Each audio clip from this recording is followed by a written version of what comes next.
Tombol suaranya jangan di-mute, Pak Tulus. Malam, Pak. Malam. Halo. Ya, halo. Ya, Muslim Kristen, Pak? Muslim, Pak. Muslim? Iya. Oke. Baik.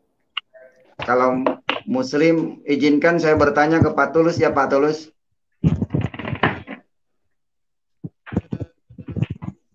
Tapi jawabannya sudah bisa, Pak Kati ini kayaknya. Bisa. Jadi nggak usah tanya aja, soalnya Pak Kati sudah bisa. Enggak, ini kan yang perlu didengar oleh publik, oleh dunia. Begitu. Kalau untuk saya sih memang udah bisa, cuma kan mau uji emisi dengan orang-orang Islam ini paham Al-Quran apa tidak? Enggak, saya maunya tanya aja di sini, Pak. Enggak mau ditanya? Iya. Kalau emang nggak boleh tanya, dengarin aja. Oh gitu. Kalau mau nanya harus siap ditanya. Begitu, biar adil. Iya, tapi jawabannya Pak Kati sudah bisa kayaknya. Jangan kerjaannya cuma nanya mulu. Kayak Rudi Yohanes dong. Ya, misalkan Pak Kati tanya, tapi jawabannya pasti Pak Kati sudah bisa kan, ya nggak usah tanya aja gitu.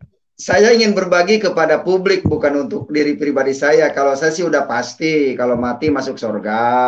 Dan begitu. Orang lain yang belum pasti ini biar denger gitu. Iya. Makanya di sini jangan debat kusir supaya para pendengar tuh teredukasi dengan pembicaraan kita. Itu maksudnya. Siap, Pak. Tapi saat ini pertanyaan Pak Kati biar dia Pak Kati sendiri aja. Silakan. Baru dengar orang bertanya jawab baru sendiri. Jadi bagaimana kalau ditanya siapakah jalan yang lurus, ya ihdinas siratal mustaqim jawabnya. Gimana kalau begitu? Iya, itu jawabannya. Kebelit dong. Itu jawabannya, Pak. Udah bertanya jawab sendiri ya. Aduh, kasihan. Ya kalau boleh mau tanya sama Pak Samuel apa Pak Kati kan. Iya. Oke. Pak Mangkubumi. Saya ini ingin diskusi dengan ustadz yang terkenal kayak Abu Somad sama Yahya Waloni gitu. Sama yang lainnya supaya subscriber saya tambah banyak begitu.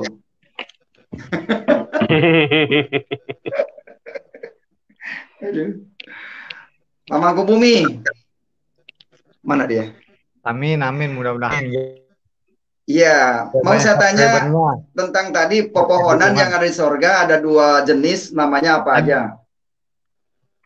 Hadir. Iya, pepohonan, pertanyaan saya, pohon yang ditanam di sorga itu ada 2 jenis, apa aja namanya?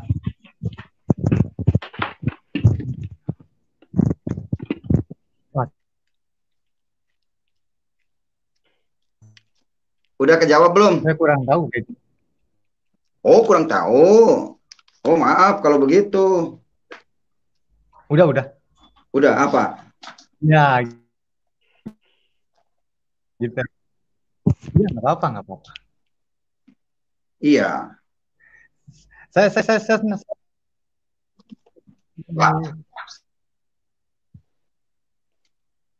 senang menyimak untuk menambah wawasan saya aja ya, Pak. Aja gitu, Pak. Menambah wawasan aja gitu. Kalau gitu saya senang saya mohon maaf ya, bukan apa-apa, saya mau saya jelasin. Kalau mau nyimak, dengerin, saya jelasin. Ya.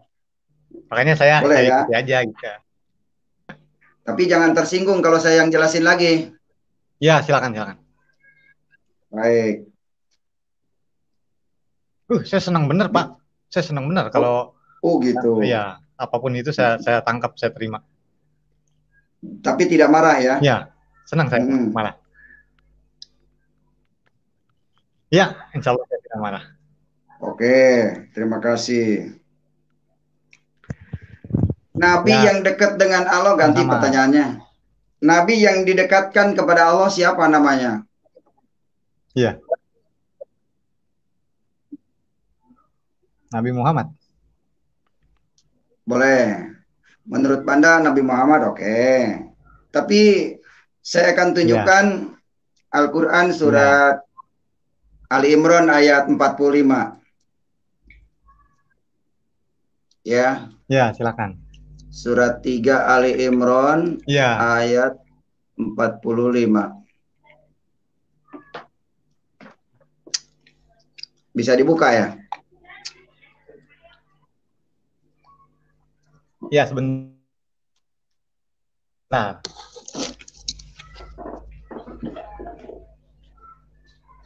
Udah ketemu?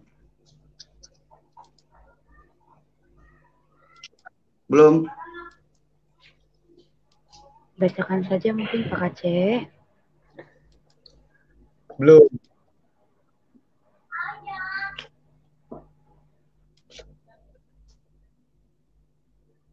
Nah, itu saya share. Bisa dibuka dari situ? Belum ada, Pak. Oh, belum Saya ada bacakan itu. ya. Ya, boleh bacakan Bu Obrel. Baik. Ali Imran ayat 45.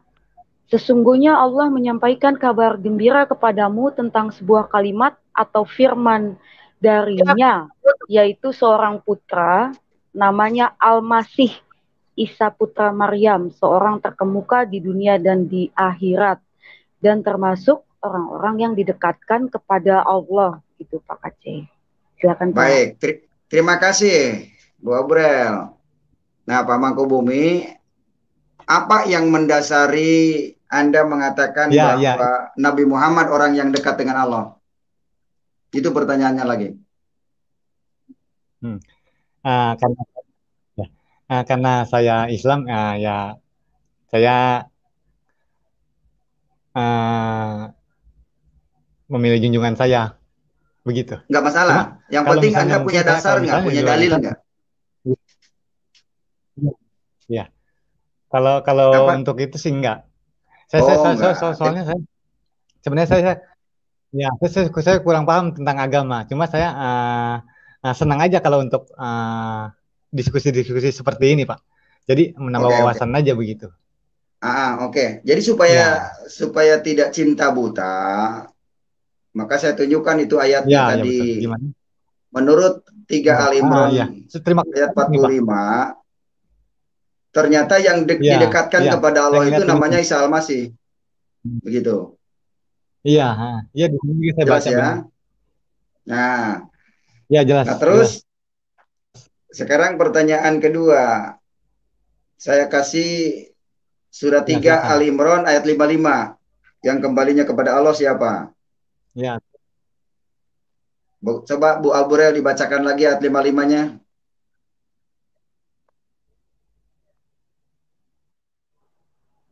Baik, sebentar Pak Aceh saya bacakan ya. Ali Imran ayat 55. Iya nih.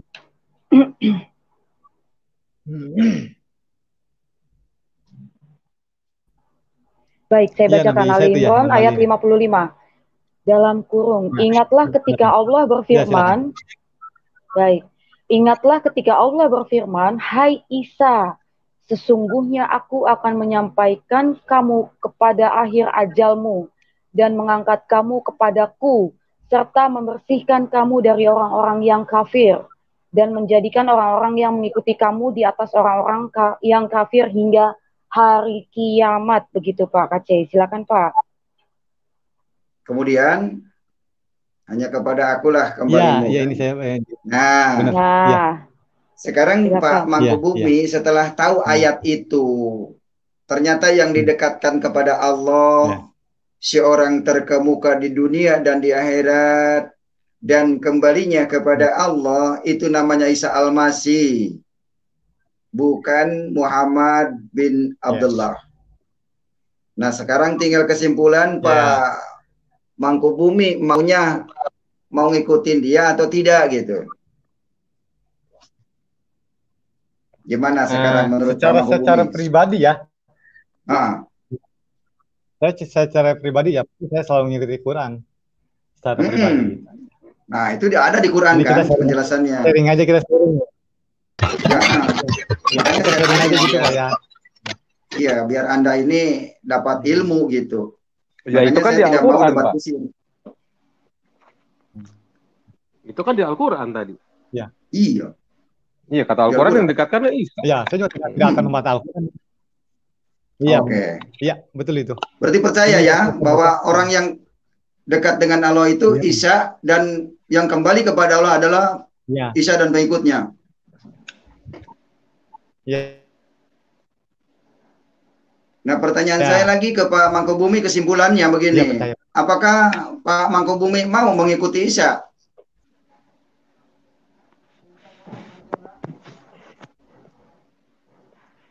Bapak, ya. Pertanyaannya jangan susah secara juga pribadi ya. Saya pasti selalu mengikuti. Iya, secara pribadi, nggak usah ngajak rombongan, nggak usah bawa agama, nggak usah. Secara pribadi, karena meninggal pun nggak sama-sama. Iya. Ya. Secara pribadi, jangan atas nama agama Islam, jangan. Iya. Setuju ya, ikuti saya. Saya pribadi, ya ikut. Baik, kalau begitu sekarang Anda harus, saya mau doakan terima Isa Al-Masih sebagai junjungan Anda, mau nggak saya doakan sekarang? Silakan Pak, saya terima kasih sekali. Oke. Pak Yusuf, izin saya mendoakan Pak Pangeran Mangkubumi. Ya, silakan Pak KJ. Baik. Yuk kita semuanya doakan Pak Mangkubumi hari ini dia terbuka untuk menerima kebenaran Al-Quran yang ternyata orang yang didekatkan kepada Allah namanya Isa, orang yang kembalinya kepada Allah adalah Isa dan pengikutnya, dan malam ini juga Pak Pangeran Mangkubumi menerima dia sebagai junjungan dan juru selamatnya. Mau mengikuti saya Pak Mangkubumi? Saya doakan.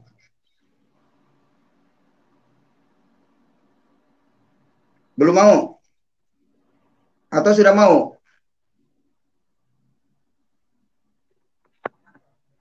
Pak Mangkubumi, ini sinyalnya bagaimana nih? Iya, instruksi bisa Pak KJ. Nanti dulu. Ini Roh Kudus lagi bicara nih. Halo Pak Mangkubumi. Pak Mangkubumi. Monitor Kak. Mau didoakan? Ini secara pribadi loh. Tidak bawa agama. Terputus Pak KJ. Aduh, ini gangguannya Roh Kudus belum ini ya, belum sampai hari ini. Ada Mas Aditya nih, Mas Aditya. Ya. Oke. Saya dulu. Oke, Pak Tulus, silakan mau nanggapi. Ya. Ya, selamat malam Pak KJ, Pak Yusuf. Ya, selamat malam. Selamat malam Pak Tulus. Ya, terima kasih sudah diizinkan masuk. Jujur saya masih awam Pak, dalam artian ya memang Islam, tapi anggaplah masih belum berilmu gitu Pak ya. Iya. Tentang Pak KJ tadi bilang ada keselamatan. Terus Aditya jangan tiup-tiup. Berisik, kena telinga. Saya lanjut mau Pak Tulus. Tentang keselamatan kan. Misalkan sudah baptis percaya dengan Yesus, itu sudah dipastikan masuk surga Pak ya. Kalau Anda mengikut Yesus pasti. Tapi kalau Anda mengikut setan, itu di bawah setan nantinya. Itu syaratnya harus dibaptis gitu Pak. Oh iya, karena baptisan itu adalah lambang pertobatan. Dan ada di Al-Quran juga, surat 2 Al-Imran, Al-Baqarah, ayat 138, di situ harus sibgoh namanya. Arti sibgoh itu dibaiat atau dicelup ke dalam air. Kalau menurut Bapak, itu ada di Quran. Minum anggur, misalkan anggur yang anggur lah, yang beralkohol itu dibolehkan apa enggak, Pak? Saya tidak akan membahas tentang anggur, tapi saya akan membahas tentang keselamatan. Ya, misalkan kita sudah dibaptis, misalkan terus percaya dengan Yesus. Kalau masih minum anggur segala macam itu gimana Pak kalau menurut Anda? Kalau menurut saya boleh-boleh aja. Yang penting tidak mengganggu pemikiran, masih tidak mabok. Ya, gitu ya. Nah. Kalau misalkan gini Pak ya, saya nanya kan. Misalkan anggaplah Pak KC ya, yang sebelumnya Muslim dibaptis gitu ya. Setelah pembaptisan Pak KC minum anggur, mabuk-mabukan kan gitu. Misalkan yang baptis Pak Yusuf misalkan ya. Di kolam Pak ya itu ya mungkin ya. Nah, dibaptis di kolam, habis itu mabuk-mabukan, misalkan nah, anggaplah gitu, biar bahasanya enak sih ya. Anggaplah maaf ya, misalkan Pak Yusuf yang membaptis, Pak KC yang dibaptis, habis itu Pak KC mabuk-mabukan. Olehnya mabuk lepas kontrol, misalkan anggaplah maaf ya, ini memperkosa misalkan siapalah yang di belakang Pak Yusuf. Habis itu Pak Amin datang memukul Pak KC. Setelah memperkosa itu kan, Amin datang memukul Pak KC sampai mati gitu kan. Nah, itu Pak KC itu masuk surga apa neraka itu? Tidak. Mabuk-mabukan, memperkosa belakang Pak Yusuf. Tidak masuk neraka. Tidak masuk surga. Dipukul Pak Amin. Masuk neraka. Nah, berarti kenapa alasannya masuk neraka? Karena mabok-mabokan, baik itu mabok minuman, baik itu mabok judi, baik itu mabok agama, itu masuk neraka. Berarti yang bilang Pak KC yang kalau sudah dibaptis percaya Yesus tadi, berarti belum tentu masuk surga berarti kan? Yang mengikut Yesus pasti masuk surga. Karena Yesus tidak mengajarkan mabok-mabokan. Oh gitu. Iya. Berarti belum pasti namanya itu. Pasti masuk surga. Karena Yesus tidak mengajarkan mabok-mabokan. Baik itu mabok agama, baik itu mabok minuman, Yesus tidak mengajarkan seperti itu. Nah, kebanyakan sekarang orang yang mabok agama yang harus diluruskan. Sehingga banyak orang nekat bom bunuh diri demi agama itu karena gara-gara mabok agama. Kalau orang mabok itu susah diingatkan. Begitu. Ya, terima kasih Pak KC. Kalau yang mengikut Yesus tuh nggak bakal mabok-mabokan. Baik itu mabok agama, baik itu mabok minuman, tidak mungkin. Kalau pengikut Yesus ya, saya katakan ya, mengikut Yesus. Mas Aditya bisa melanjutkan. Terima kasih ya Pak Yusuf. Nah itu aja penjelasan dari saya ya Pak.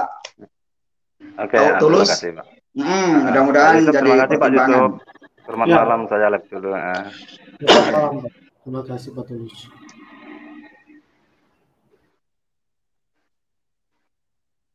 Iya, silakan Mas Aditya. Oke. Selamat malam semuanya. Aditya. Iya, oke. Halo, tes. Saya mau nanya nih, Mas, pohon apa yang ditanam di sorga? Belum dijawab. Sebentar Pak Kacen. Mas Aditya suaranya agak besar ya.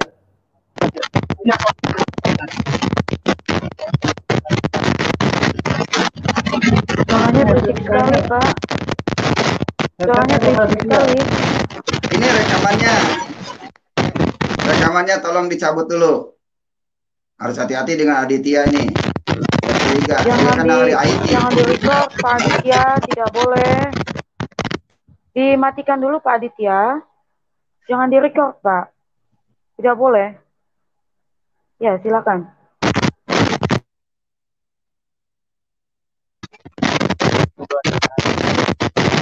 Aduh, ini jelek ini HP-nya nih. Mas jelek biru. Mas Aditya nih. Masih bersekolah nih. Aditya, handphone kamu lagi bermasalah, Aditya. Iya, sekarang handphonenya, ntar orangnya bermasalah lagi, hati-hati.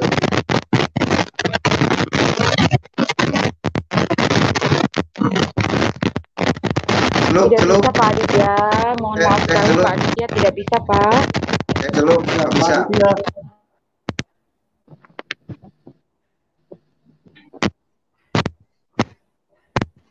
Mas Aditya, ini headsetnya lagi bermasalah nih kayaknya ya. Ya, coba headsetnya cabut dulu Mas Aditya.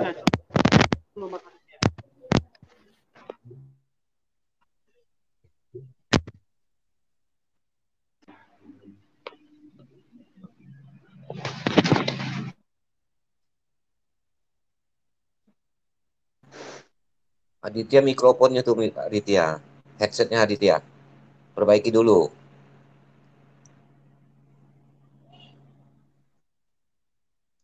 Jadi malam ini sudah dapat satu Mangkubumi, Pangeran Mangkubumi. Sudah berpikir dia, tinggal terima. Selagi kita menunggu Mas Aditya, kita langsung aja Bang Wan. Bang Wan? Ya, selamat malam. Ya, selamat malam. Selamat malam, Bang Wan, Bang Iwan. Iya, Pak Aceh. Oke, saya mau bertanya ke Bang Iwan. Boleh ya? Silakan. Tapi Di jangan dalam tanya surat. kayak ujian Pak Aceh ya. Oh iya harus. Saya kan bagian uji omisi tentang umat Islam. Asli nggak Islamnya masuk ke sini. Takutnya Islam-Islaman cuma KTP doang. Enggak, masalahnya Pak Aceh ini nanyanya dia mencari ayat yang dia tahu baru ditanyakan di mana ayat ini. Oh harus. Namanya juga nguji. Kalau memang benar apa pasti bisa jawab. Gitu. Seperti saya ditanya Alkitab. Di mana Yesus mengaku dirinya Tuhan? Gampang jawabannya. Yohanes 14 ayat 7. Udah. Itu aja nyampe. Gitu. Mau tanya Pak Aceh? Mau? Iya, tanya aja. Oh gitu. Pohon apa yang ditanam di sorga ada 2 jenis. Namanya apa saja? Pohon durian sama cempedak. Nah di sini aja udah kelihatan. Berarti Bang Iwan ini dari tadi saya sudah dengar pertanyaan itu, makanya pohon apa? Ya kirain Bang Iwan bisa jawab, bisa nunjukin ayatnya. Kita hiburan nih biar ketawa orang begitu. Apalagi di dunia tuh harus banyak ketawa biar jauh dari penyakit corona. Enggak, teman-teman Aditya tadi pada keluaran ini. Aditya bermasalah itu. Iya Pak Aceh, sebentar Pak. Ini ada Abu Umar. Abu Amar nih Muslim atau Kristen ya? Selamat malam Umar kali ya. Abu Amar. Tolong jangan di-mute.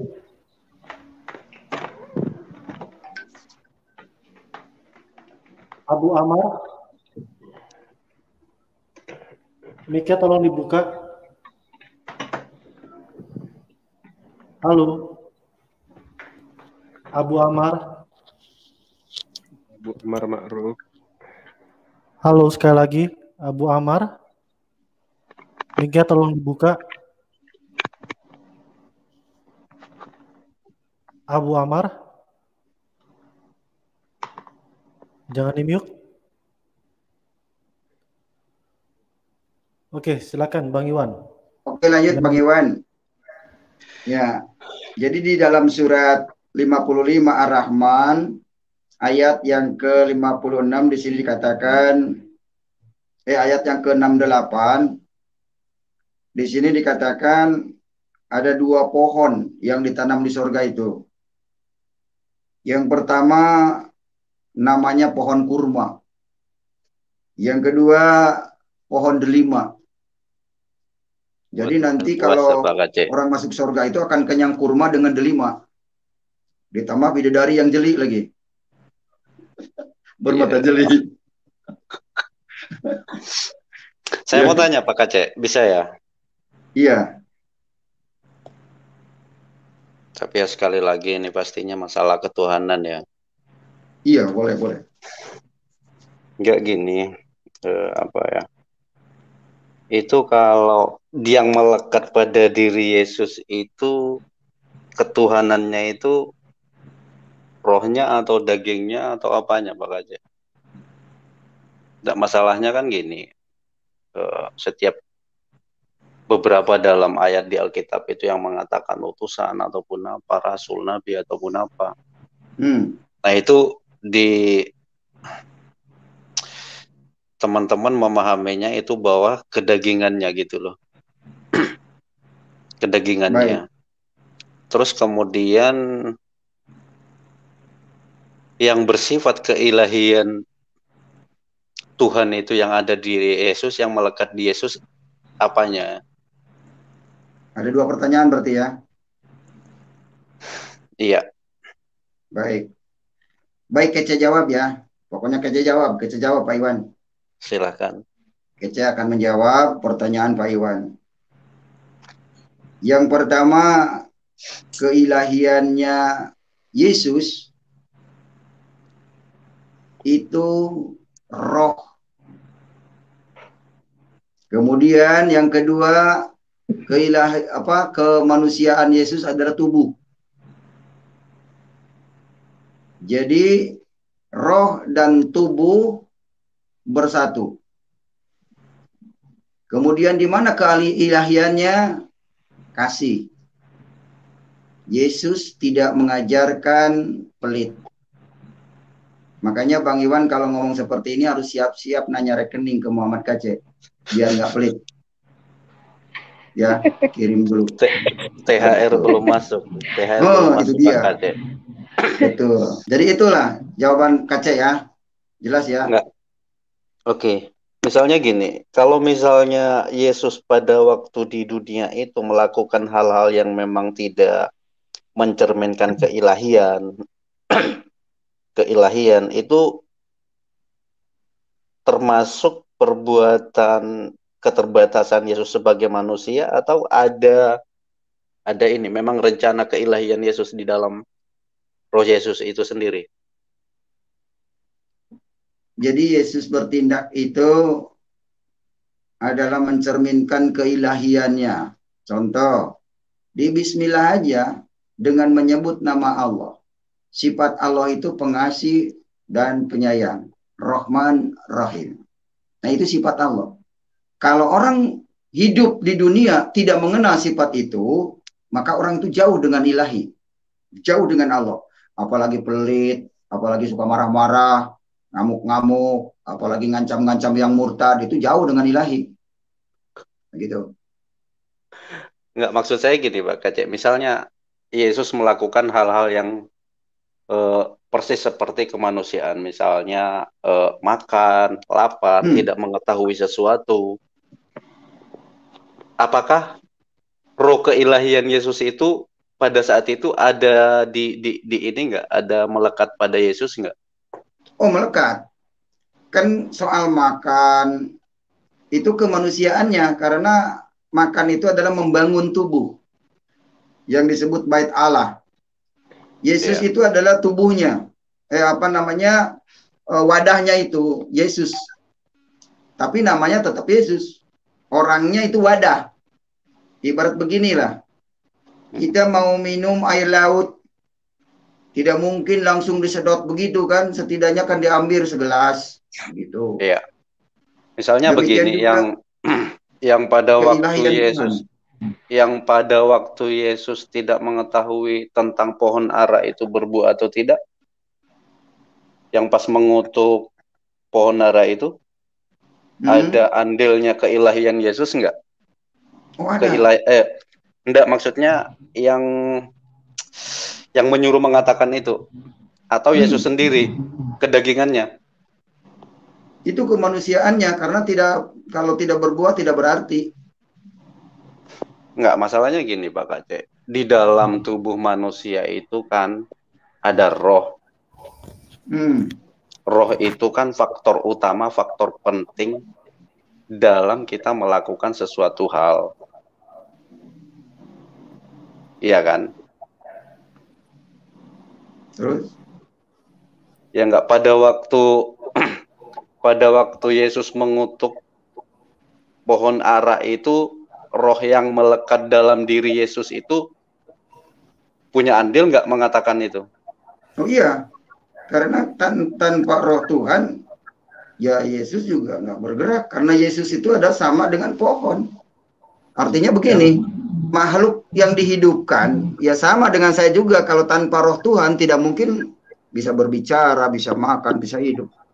Kita itu sebetulnya dihidupkan oleh roh Tuhan. Cuman napas kita mungkin sejengkal lah paling jauh dari mulut. Sesuai napas kita. Gitu. Nah kita jangan jauh gambarannya wayang aja kan. Dalang dengan wayang. Mohon maaf saya tambahkan, boleh ya di firman Tuhan ya. Supaya jelas ya. Pak Oni ya. Baik. Ada di Kolose 2 ayat 9. Bacakan ya Pak Oni ya. Sebab dalam Dia berdiam seluruh kepenuhan keilahian yang hidup dalam bentuk jasmani, sebab seluruh kepribadian Allah berdiam pada Kristus, yaitu pada kemanusiaannya, sebab di dalam Al-Masih secara jasmani berdiam keilahian yang sempurna. Jadi bisa dikatakan bahwa Tuhan Yesus itu adalah 100% Elohim, 100% Allah. Di situ dikatakan. Kalau di dimensi dunia, dia hidup dalam bentuk tubuh jasmani manusia gitu, Pak. Silakan Pak Aceh. Enggak gini, Mbak, apa ya? Kalau mohon maaf aja, kalau misalnya yang 100% manusia, 100% keilahian itu, secara pribadi saya menolak. Nggak masuk gitu, ya? Kan? Iya, nggak masuk. Karena hitung-hitungan saya itu, kalau sudah 100, nggak ada lagi 100 lain. Kecuali yang saya katakan di dalam tubuh Yesus itu 50% manusia, 50% Tuhan. Berarti kan genap 100%. Kalau di situ maksudnya analogi untuk seluruh kepenuhan keilahian gitu, Pak. Jadi Tuhan Yesus itu karena ada dimensi, ini dimensi dunia, Pak. Kalau kita masuk di dimensi Elohim itu dimensi kerajaan surga, dia of course dia Tuhan tidak bisa di dalam bentuk tubuh jasmani di bawah di bumi ini, Pak. Jadi beda. Ini ada dimensi, ada portalnya. Ini dimensi dunia gitu, Pak, Bang Oni. Ya, saya berbicara. Begini saya jelaskan sedikit ya. Semua yang dilakukan oleh Tuhan Yesus itu semua adalah dimensi ilahi. Kecuali pengorbanan penebusan itu dia benar-benar harus menjadi manusia 100%. Untuk apa? Untuk melakukan penebusan, karena yang berbuat dosa itu kan manusia. Makanya manusialah yang harus dihukum. Nah, bagaimana supaya dia bisa menggantikan manusia itu sendiri, maka dia harus mengambil tubuh manusia untuk melakukan penebusan itu. Berbicara tentang pohon ara, itu semuanya berbicara tentang keilahian dia.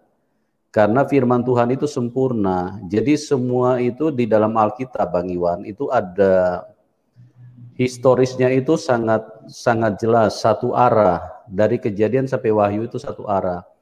Kalau dibaca di dalam kitab Kejadian Kejadian 3 ayat 7, coba Ibu Aubrey bisa bacakan Kejadian 3 ayat 7. Atau Bang Iwan mungkin punya Alkitab bisa dibacakan situ. Kejadian 3 ayat 7 ya. Baik. Ya.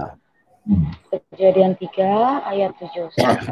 Maka terbukalah mata mereka berdua dan mereka tahu bahwa mereka telanjang. Lalu mereka menyemat daun pohon ara dan membuat cawat. Lalu mata mereka berdua terbuka sehingga mereka tahu bahwa mereka telanjang, seperti itu. Ya, ayat 7 saja. Jadi jelas di situ ya Bang Iwan ya, bahwa manusia pada saat mereka jatuh di dalam dosa, untuk menutupi kesalahan atau kemaluan yang telah menimpa turun di dalam hidup mereka, maka upaya yang mereka lakukan adalah menyemat daun pohon ara. Ini artinya menggambarkan kebenaran yang dipakai oleh manusia itu adalah kebenaran yang sudah ditulis di dalam Kejadian 3 ayat yang ke-7 tadi. Itu simbol daripada kebenaran manusia itu sendiri. Nah, makanya Tuhan Yesus waktu turun ke dalam dunia, dia ingin meminta pertanggungjawaban kepada manusia, kebenaran yang digunakan oleh manusia selama ini, yang simboliknya itu menggunakan pohon ara, itu ternyata tidak ada hasilnya, tidak berbuah sama sekali. Itu sebabnya makanya kebenaran yang diupayakan oleh manusia, yang diusahakan oleh manusia melalui daun pohon ara tadi itu sama sekali tidak berguna. Makanya di situ Tuhan Yesus ingin menunjukkan kepada manusia bahwa kebenaran yang dimiliki manusia itu sama sekali tidak bisa menghasilkan buah apapun. Nah, itu sebabnya kebenaran itu harus dimusnahkan, harus diakhiri. Gitu Bang Iwan. Jadi Tuhan Yesus itu sangat sempurna. Tidak ada keraguan sedikit pun. Kalau di dalam kekristenan tidak 0,0000 miliar pun tidak akan terdapat keraguan sedikit pun untuk keilahian daripada Tuhan Yesus. Jadi dialah yang ilahi itu, ilahi yang sama yang ada di Taman Eden, dia itulah yang turun ke dalam dunia. Makanya dia meminta, dia memberikan pengertian, pengetahuan kepada manusia bahwa kebenaran yang diupayakan selama ini oleh manusia dengan menutupi kesalahannya melalui daun pohon ara untuk menyemat rasa malu mereka, itu ternyata tidak berguna sama sekali dan itu harus diakhiri. Gitu Bang Iwan. Ya, jelas terima ya? kasih Pak Yub. Ya. Ya. Bang Iwan. Terus ini Pak. Nama sedikit Bang Iwan. Yang sesuai dengan konsep sifat 20 itu Isa Al-Masih. Sifat wujud, kidam, bako, mu'alafatul yawadisi itu Isa Al-Masih. Nah, mengenai pagedrugnya muhalafatul yawadisi, nanti akan terbukanya Bang Iwan setelah menerima doa dari Pak Yusuf, terbuka hati Bang Iwan, jadi selaput yang menutupi hati Bang Iwan terbuka nanti. Ya, makanya perlu didoakan malam ini. Oh, Pangeran masuk lagi tuh, kita Mangkubumi, kita doakan dulu ya. Enggak Biar gini terbuka, Pak. biar mengerti firman Tuhan. Iya. Begitu. Gini Pak Kace, saya mohon maaf sebelumnya teman-teman ya, saya pakai logika masalahnya. Pakai ayat, masalahnya kalau saya belajar mempelajari Alkitab itu ayat demi ayat, ya saya belum mampu memahami. Karena saya, menurut saya kan, gini, turunnya Tuhan itu, Tuhan Yesus ke dunia, ada dua pelajaran yang saya ambil, yang menurut saya itu tidak sebagai pelajaran yang tidak bisa saya terima. Di mana? Pertama, kalau Yesus memang turun ke dunia ini melakukan penebusan dosa dan memang sudah direncanakan sebelum dia turun, itu ada dua hal. Pertama, saya logikanya seperti ini. Dia turun memberikan pelajaran kepada manusia. Dia turun untuk mati. Kesimpulan saya mengajarkan kepada manusia hal-hal yang seakan-akan dia turun itu untuk bunuh diri. Pertama Pak Kace ya.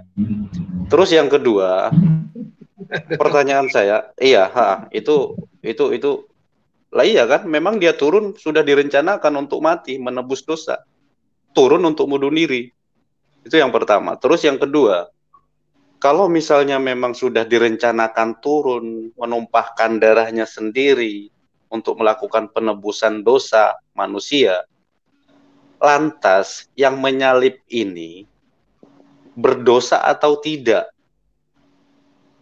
Padahal Tuhan sendiri yang melakukan rencana turun. Pak.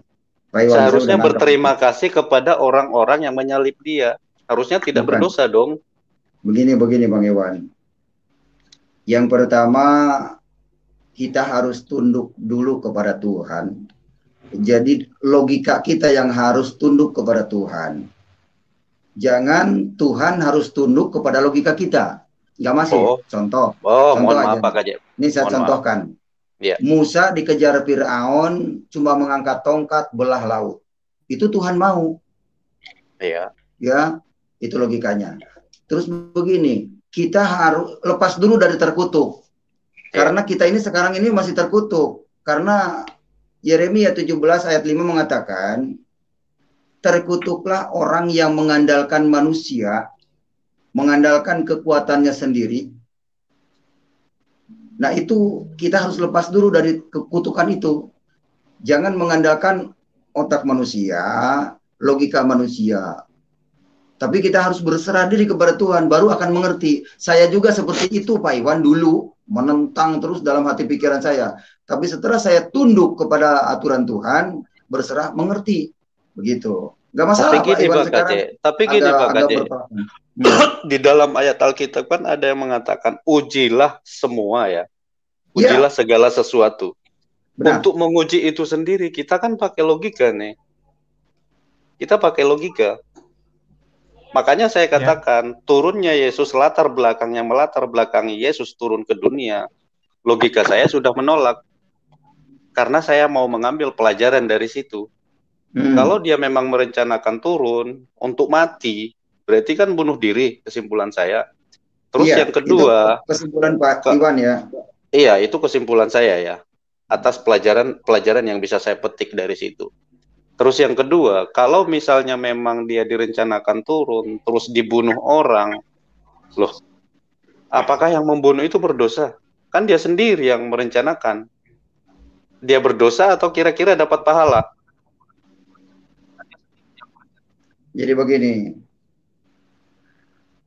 Tuhan punya rencana yang jauh dari jangkauan manusia. Seperti contoh yang dekat aja. Yang saya alami, nggak terpikir saya akan berbicara di YouTube. Tapi karena Tuhan punya mau, walaupun saya ditakut-takutin, tetap nggak bisa. Karena Tuhan itu memang maunya seperti itu. Harus saya berbicara, menyampaikan kebenaran ini. Sekarang lah Bang Iwan, selama masih ada selaput penutup di dalam hati Bang Iwan. Jadi sekarang Bang Iwan saya hargai pendapat Bang Iwan. Tapi saya rasa silakan aja berdoa, mana yang benar, Tuhan Allah SWT atau Tuhan Yesus, silakan. Itu aja ya kesimpulannya, supaya kita ini tidak terlalu muter-muter, karena orang lain juga perlu bagian nih buat doa. Dan terutama Pak Pangeran ini, siap nggak didoakan nih malam ini? Bang Pangeran. Terus lagi yang tadi masalah roh itu Pak Kacek. Masalah roh itu kan. Kalau menurut saya segala sesuatu perbuatan kita yang kita lakukan bagaimana itu kan bersumber dari roh. Iya kan? Bersumber dari roh. Iya. Misalnya yang Yesus mengatakan Tuhan itu Allah Esa dan saya utusan. Itulah intinya. Terus yang membimbing Yesus mengatakan itu siapa? Kalau misalnya Yesus itu Tuhan sendiri, kan harusnya nggak mengatakan Tuhan aku utusan gitu loh. Kalau Tuhan sendiri yang mengatakan, yang membimbing segala sesuatu perbuatan kita ini kan bersumber daripada roh. Kalau di dalam diri Yesus itu adalah roh Allah, berarti Allah yang mengatakan Allah itu Esa dan aku utusan. Gimana menurut Pak Kacek? Jadi begini, Yesus itu menceritakan tentang ketuhanan yang sangat logika, yang dekat. Ya sama, kalau pada prinsipnya kita harus mengerti definisi kata utusan. Utusan itu apa sih? Utusan itu adalah suruhan yang diperintah. Nah, Muhammad Kacek diperintah oleh siapa ngomong seperti ini? Diperintah oleh Roh Kudus, oleh Tuhan Yesus. Makanya Muhammad Kacek tidak menyimpang dari konsep dalil. Karena Tuhan sudah tahu dampaknya nanti. Begitu. Makanya saya dipelesetkan pun oleh orang lain, suruh membuat asumsi, saya nggak berani. Jadi yang tidak ada ayatnya di kitab suci, baik Quran, baik Alkitab, saya nggak katakan, nggak asumsi, nggak bikin-bikin gitu, supaya hoak, nggak. Saya bukan mencari subscriber. Apa adanya yang saya sampaikan. Kenapa saya apa adanya? Karena akan bertanggung jawab dengan apa yang saya katakan. Seandainya ada orang yang memframing, kemudian nanti saya misalkan di sidang di pengadilan, tentu pengadilan akan bertanya, apa dasar kamu berbicara seperti itu? Tentu saya harus menunjukkan bukti gitu. Saya paham itu. Gitu Bang Iwan. Oke lah. Yang lain aja, yang lain lagi. Saya bukan jurus ngeles ini, cuman kan kita menuntun kepada petunjuk yang jelas. Kalau kita mengikuti firman Tuhan, pasti sampainya. Tapi kalau mengikuti aturan manusia akan bingung. Contoh aja, para pembawa Islam itu beda-beda. Ada Syiah, Muhammadiyah, NU, beda-beda. Apa? Karena imamnya beda. Karena pahamnya mengandalkan paham dari orang Arab itu sendiri, Bang Iwan. Jadi jangan salah kalau banyak firqoh agama itu, jangan salah. Karena ibarat Muhammad Kacep punya Pirko, Pak Mau Yusuf Manubulu punya Pirko, itu di dunia wajar. Tapi kembali kepada kesatuan dan persatuan Indonesia tetap NKRI, begitu Bang Iwan. Nah kalau diskusi seperti ini kita nikmat. Jadi penonton juga mendengar dapat hasil, gitu, dapat edukasi dari kita. Tapi ngantuk penonton Pak Kacep kalau kayak gini, nggak ribut. Iya, makanya jangan ribut, jangan debat kusir. Kita ada data. Begitu. Karena Bang Iwan tadinya kan juga belum begitu paham tentang agama, maka saya tunjukkan ayat-ayatnya yang sudah bisa dipercaya. Terserah sekarang Bang Iwan mau berpedoman ke Quran atau kemana, itu hak Bang Iwan. Saya sih nggak maksa ya. Cuman Al-Quran kan berkata, orang yang berasal dari Allah kembalinya kepada Allah, terkemuka dunia akhirat, dekat dengan Allah, itu Isa, bukan Nabi Muhammad. Dan ini harus disampaikan ke publik supaya orang tidak salah memilih gitu. Tidak cinta buta. Kemudian ayat 55-nya, Allah berfirman kepada Isa dan pengikutnya kembali kepada Allah. Itu sangat jelas ayatnya. Tinggal bagaimana kita mengimaninya gitu Bang Iwan. Saya tidak akan menyelesaikan orang. Ya, silakan Bang Iwan baca Quran, oke? Ayatnya itu yang saya tunjukkan tadi. Gitu. Nah sekarang kesimpulan, pilihannya Bang Iwan mau kemana sebenarnya kalau nanti mati? Itu saja. Karena kita tidak akan lama di dunia. Tidak akan abadi di dunia. Begitu. Jalan yang lurus Pak Kacep. Jadi begini, nanti kita bareng tarawih Pak Kacep. Bang Iwan. Iya. Benar. Begitu. Begini, kalau mau terbuka sekarang saya doakan Bang Iwan. Mau? Biar Pak Yusuf berdoa. Berdoa saja, silakan. Mudah-mudahan diselamatkan. Yuk Pak Yusuf kita berdoa sama-sama di sini. Ulama muda, tolong bantu doa. Obrel, di sini ada Pak Iwan, Bang Iwan dengan Pangeran Mangkubumi. Kita doa ya. Gimana Pak Bang Yusuf? Silakan doakan. Biar Bismillah dulu Pak Kacep. Bismillah dulu. Iya. Bismillahirrahmanirrahim, nama Yesus. Haleluya. Silakan. Saya udah nyebut nama Yesus. Ya. Jadi alhamdulillah dengan haleluya sama aja. Cuman kan kiblat saya kan ke Yesus, bukan ke yang nggak jelas. Silakan teman-teman yang lain lagi dulu Pak Kacep. Bagaimana Pak Yusuf mau doakan? Pak Kacep pimpin doa, silakan. Saya ikut bantu doa, silakan. Baik, terima kasih. Tuhan Yesus kami mengucap syukur. Bang Iwan hari ini minta dibukakan hati pikirannya dengan Bang Pangeran Mangkubumi hari ini minta dibukakan tentang firman-Mu Tuhan.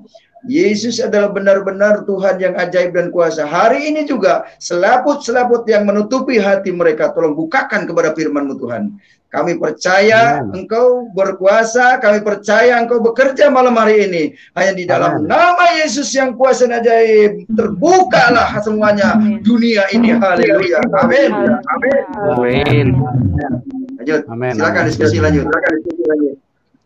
Ya, jadi gini Bang Iwan, saya tambahkan sedikit tadi pertanyaan Anda yang mengenai Tuhan Yesus datang ke dalam dunia kan seolah-olah terlihat dia bunuh diri. Tuhan Yesus datang ke dalam dunia bukan bunuh diri, tapi dia datang mengasihi manusia.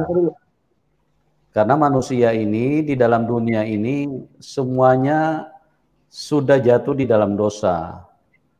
Dan iblis menuntut manusia agar semua manusia mati, dibunuh.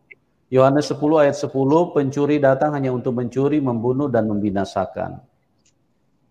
Nah, karena kasihnya kepada manusia, makanya dia mengambil alih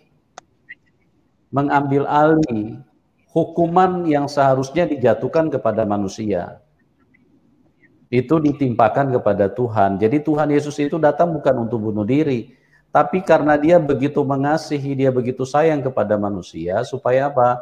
Supaya Bang Iwan tidak perlu mati kalau Bang Iwan percaya kepada Tuhan Yesus. Bang Iwan tidak perlu masuk ke dalam neraka kalau Bang Iwan percaya kepada Tuhan Yesus. Jadi itu tuntutan daripada iblis, roh jahat. Nah, itu sebabnya manusia ini kan kalau kita perhatikan Bang Iwan, itu dikuasai iblis itu sangat nyata. Mulai dari kecil manusia sudah jago berbohong, sudah pintar munafik, sudah pintar, emosional, semua sifat-sifat buruk itu sudah merasuk di dalam kehidupan manusia.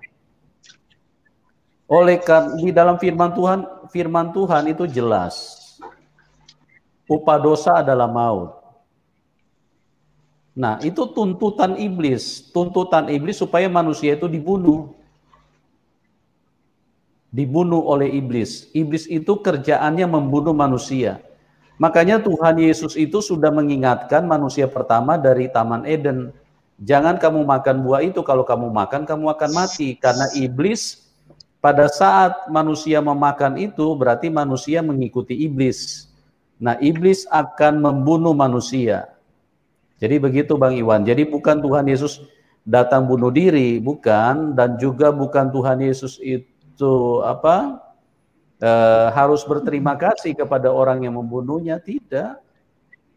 Tuhan Yesus hanya datang mengasihi supaya manusia yang percaya kepada Dia tidak binasa, tapi beroleh kehidupan yang kekal. Begitu, Bang. Oke. Terima kasih, Pak Yus. Terima kasih, Pak. Ya. Oke, bisa saya. Oke, saya tambahkan sedikit penjelasan Pak Yusuf tadi. Kedatangan Yesus di dalam dunia itu sudah dinubuatkan, di mana Adam dan Hawa jatuh di dalam dosa. Sejak manusia jatuh dalam dosa, Allah sudah mengadakan perjanjian akan kedatangan Sang Mesias yang akan membebaskan atau yang meremukan tumit si ular. Itu bisa kita baca di dalam Kejadian 3 ayat 15. Ya. Yeah. Jadi jauh sebelum kedatangan Yesus sudah dinubuatkan. Siapa sih?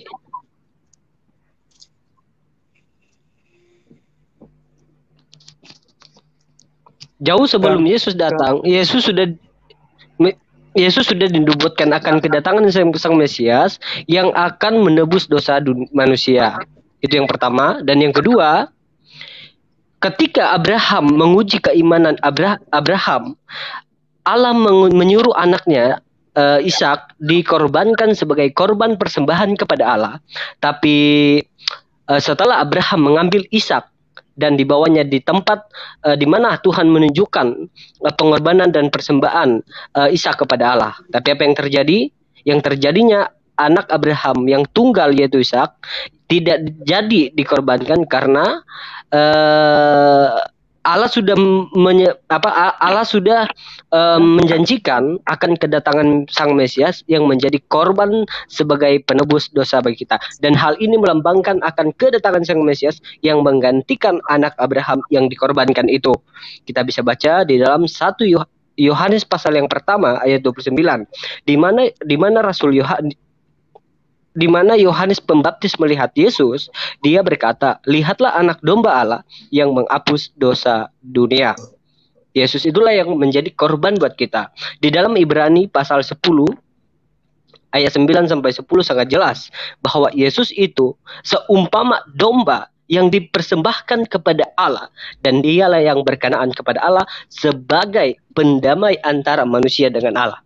Logika sedikit kita berlogika ya. Apa itu perdamaian? Saya berikan satu contoh. Bang Wan dengan Aubrey bertunangan. Bang Wan ini sakit, ya. Jadi bagaimana Wan ini bisa bersama dengan Aubrey? Tentunya ada perdamaian antara Bang Wan dengan Aubrey. Apa cara perdamaiannya gimana? Ya, kita harus mencari mengobati kita agar kita bisa bersama dengan Aubrey. Nah, siapa yang memperdamaikan kita? Yang memperdamaikan kita adalah dokter. Karena dokter itu kan mengobati kita. Nah, begitu dengan kedatangan Tuhan Yesus, kematiannya di kayu salib memperdamaikan manusia dengan Allah. Manusia bersama dengan Allah karena kematian Yesus Kristus di atas kayu salib. Kalau tidak ada kejadian penyaliban atau kematian Yesus Kristus, manusia tidak mungkin dapat berkenaan di hadapan Allah. Di dalam Roma pasal 6 ayat 23, sebab upah dosa ialah maut. Kalau Yesus itu tidak datang ke dalam dunia untuk menebus semua dosa manusia, sudah dipastikan manusia itu semuanya kembali ke neraka. Tapi karena Allah begitu mengasihi manusia, sehingga Bapa itu mengutus sang firman-Nya untuk menjadi tebusan bagi kita. Dan siapa yang percaya pada Yesus Kristus akan diselamatkan. Tidak ada yang terbuang di luar Yesus Kristus. Semuanya pasti ke surga. Di dalam Kisah Para Rasul pasal yang keempat ayat 12, di situ sangat jelas bahwa Yesus adalah keselamatan bagi manusia yang percaya padanya. Di luar daripada Yesus Kristus tidak ada jaminan keselamatannya. Ya demikian. Oke, terima kasih. Sebentar Pak Ulama Muda. Itu Bu Aubrey itu anak siapa? Pak Iwan anak siapa? Kenapa dijodoh-jodohkan? Enggak, itu kan cuma logika gitu loh. Biar ketawa logika soal pengorbanan gitu loh, perdamaian antara Aubrey dengan Bang Wan gitu. Iya. Dikit intermezzo. Pak Mangkubumi ini mana suaranya ini? Udah didoakan tadi, udah diem dia, udah terbuka hatinya. Iya juga bener ya si Kaceng ngomong. Pak Mangkubumi gantian sekarang Pak Mangkubumi, tadi Pak Oni sudah. Halo Pak. Pak Mangkubumi. Udah tinggal bicara silakan. Iya, Mangkubumi bisa dengar? Halo, Mangkubumi. Naikkan aja teman-teman Muslim yang lain, Pak Yusuf. Iya, ini masuk tapi keluar, masuk tapi keluar lagi. Ini coba kita lihat dulu nih lidah api nih, lidah api. Lidah api bahaya ini, terbakar kita. Ya, lidah api. Selamat malam, Pak. Selamat malam. Salam. Oh, Kristen ya. Salam. Oke, kita tahan dulu. Ya, silakan teman-teman yang Muslim yang mau berdiskusi bisa masuk ya. Jadi kita bisa berbagi dan juga bisa mengedukasi penonton-penonton yang ada supaya kita semua bisa mendapatkan manfaat dari apa yang kita bicarakan. Ya, Mangkubumi bisa dengar? Mangkubumi? Ya, mungkin jaringannya kali ya, Mangkubumi. Lagi ke toilet mandi dulu. Ya, oke. Waduh, ulama muda kenapa tuh? Silakan. Salah ya. Kasih karunia silakan. Ya. Oh, baik. Pak Kasih Karunia silakan, Pak Kasih Karunia. Kalau ya. Ini kenapa ya suaranya? 100.000 sekali nih. Oke, sudah.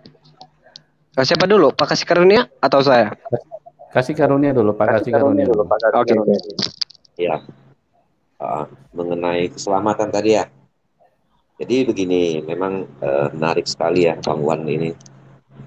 Walaupun sudah dijelaskan ya tidak terima pun itu wajar-wajar saja kan, karena memang harus pelajari betul-betul minta tuntunan daripada Roh Kudus. Nah, kenapa kalau Bang Iwan nanyakan kenapa tidak langsung selamatkan jasad manusia ya, Bang Iwan semestinya bertanya pada diri sendiri juga, kenapa sih manusia ini ada yang susah, ada yang bahagia, ada yang menangis dan sebagainya. Itulah kehendak free will daripada Tuhan ya. Jadi dari awal Tuhan sudah memberikan free will, memberikan kehendak bebas. Jadi apa kata si Samuel Siahan tadi itu ya, bahwa dari sejak awal ya, itu memang sudah jatuh dalam dosa manusia ya. Nah, rencana keselamatan itu dimulai tadi yang dibacakan oleh ulama muda tadi, bahwa akan mengadakan permusuhan antara siapa ya, antara ular yaitu iblis, akan diremukkan kepalanya, kemudian iblis itu akan meremukkan lutut daripada keturunan perempuan itu tadi. Nah, itu kan sudah jelas. Kenapa tidak sama-sama kepala kan begitu ya kan? Nah, disinilah pada saat menyalib di depan Tuhan Yesus Kristus itulah sesungguhnya bahwa kepala ular itulah ya sudah dihancurkan oleh keturunannya itu, yaitu Yesus Kristus itu tadi ya.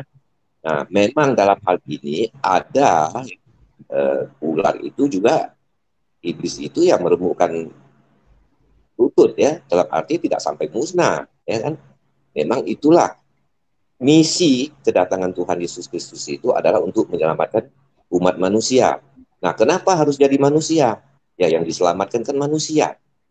Ya, dia harus menjadi manusia untuk membawa penebusan ke dalam keadaan kehidupan yang sempurna. Nah, betul kata Pak Yusuf, ya, itu bukan bunuh diri, ya. Itu memang sudah rencana daripada Tuhan untuk menyelamatkan umat manusia. Jadi kalau dibilang bunuh diri ya sangat tidak tepat ya. Sangat tidak tepat. Nah, itu nanti bisa kita buka juga di Yohanes itu ya, bahwa Yohanes 10 ayat 17 sampai 18 itu ya, bahwa yang menyerahkan nyawanya itu adalah Kristus itu sendiri, tetapi nanti dia terima kembali nyawanya. Yang mati itu adalah tubuh jasmaninya, tubuh sebagai penebusan dosa begitu. Nah, ada pertanyaan Bang Iwan tadi, kenapa berarti ini rencana? Ada orang jahat yang membunuh, apakah dia masuk neraka? Kan begitu. Nah, itu inti dari pertanyaan Bang Iwan sebenarnya. Jadi begini Bang Iwan, kita jangan membatasi kuasa Tuhan. Segala apa yang akan terjadi kemudian, Tuhan sudah tahu siapa-siapa orang yang dikuasai oleh iblis. Ya. Nah, orang yang dikuasai iblis itulah yang menyalibkan Tuhan Yesus Kristus. Tetapi bukan berarti Tuhan Yesus Kristus bunuh diri, bukan. Nanti kalau dibaca di Yohanes 10, 17 sampai 18 itu, ya, bahwa Yesuslah yang menyerahkan nyawanya sendiri, dan atas kehendaknya juga, nyawa itu dia terima kembali, begitu. Ya. Nah, jadi, dalam kekristenan Bang Iwan, itu mustahil, ya, kita ini bisa selamat hanya menggunakan amal perbuatan baik kita. Mustahil. Sebagai contoh, ya, Adam dan Hawa saja kehidupan waktu itu belum berpura-pura, ya. Apalagi sekarang kan kita tahu godaan banyak, ya. Nah, Adam dan Hawa saja kehidupannya waktu itu belum ada diskotik, karaoke dan sebagainya, masih jatuh dalam dosa, ya kan? Jadi itulah kita memerlukan seorang juru selamat untuk membawa kita, membimbing kita ke arah jalan yang benar, jalan yang harus kita tempuh supaya kita menuju kehidupan yang kekal. Ya, itu inti dari pengajaran Tuhan Yesus Kristus. Intinya, kalau kita sudah terima Yesus Kristus sebagai Tuhan dan Juru Selamat, berarti kita sudah menerima tiket. Ya, sudah menerima tiket. Nah, bagaimana kita manfaatkan tiket itu? Itu sudah tergantung kita lagi. Kan begitu. Bagaimana kita mau masuk dalam kerajaan surga, sementara tiket kita belum dapat. Yang dapat tiket saja belum tentu, apalagi yang belum dapat tiket, kan begitu. Nah, yang sudah dapat tiket dia harus bersyukur, ya, harus bersyukur.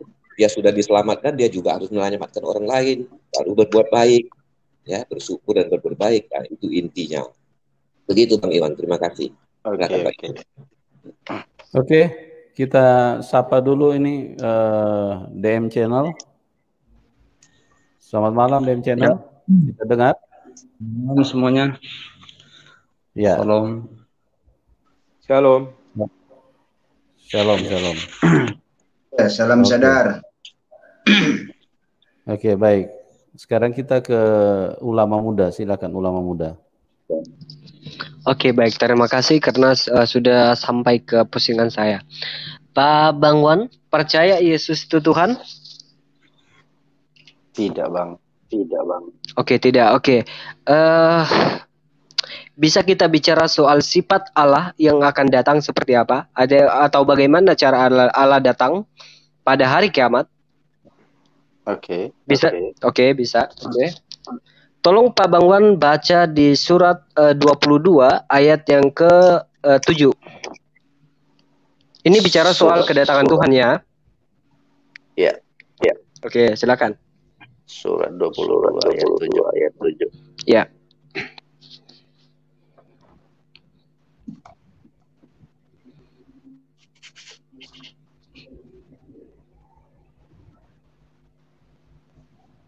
Dan sesungguhnya hari kiamat itu kembali. Sebentar saya baik gadget. Oke. Halo. Ya, silakan Pak. Ya, handsetnya Pak Ulama Muda, tolong di mute dulu. Ya, silakan Bang Wan. Halo. Ya, silakan Bang Wan.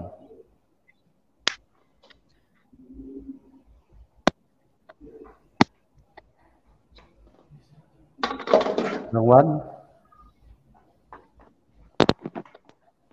Halo, Bang Wan.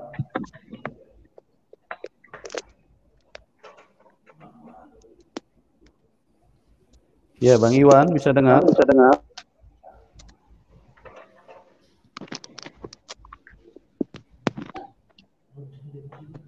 Halo, Bang Wan. Dicabut aja Bang Iwan handsetnya. Ya, Bang Iwan terputus. Oke, kita tunggu dulu. Ya, nanti kita tunggu dia masuk lagi Pak Yusuf ya. Ya, oke. Kita ke DM channel dulu. Iya. Oke, ini Bang Iwan masuk lagi. Bang Iwan? Ya, sorry. Tadi lagi ada masalah nih. Gimana tadi Bang? Saya bacakan ya. Iya, bacakan Pak. Al-Hajj ayat 7 ya. Dan sesungguhnya hari kiamat itu pastilah datang. Tak ada keraguan padanya. Dan bahwasanya Allah membangkitkan semua orang di dalam kubur. Oke, yang membangkitkan siapa Pak? Allah membangkitkan semua orang di dalam kubur. Berarti Allah. Oke, ya, pada hari kiamat Allah akan membangkitkan orang dari kematian ya, dari antara orang mati ya, betul ya? Betul. Oke, sekarang tolong Bang Wan baca di dalam Alkitab, di dalam Yohanes pasal yang kelima ayat 21. Bang Wan ada Alkitab? Ada.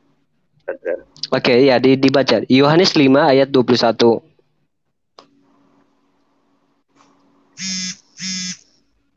Yohanes 5 ayat 21.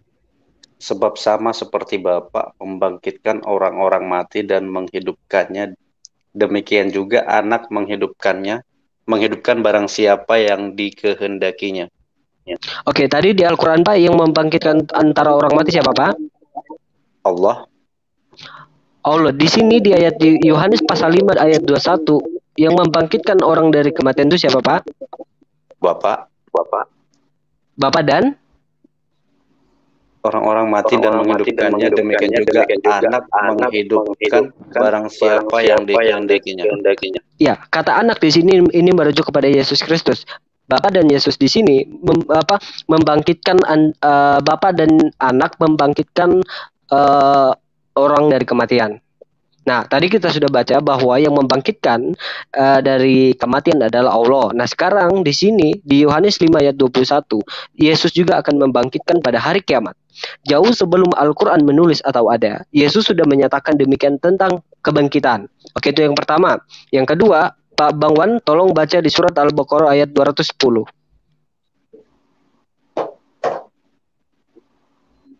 Ini bicara soal Tuhan ya.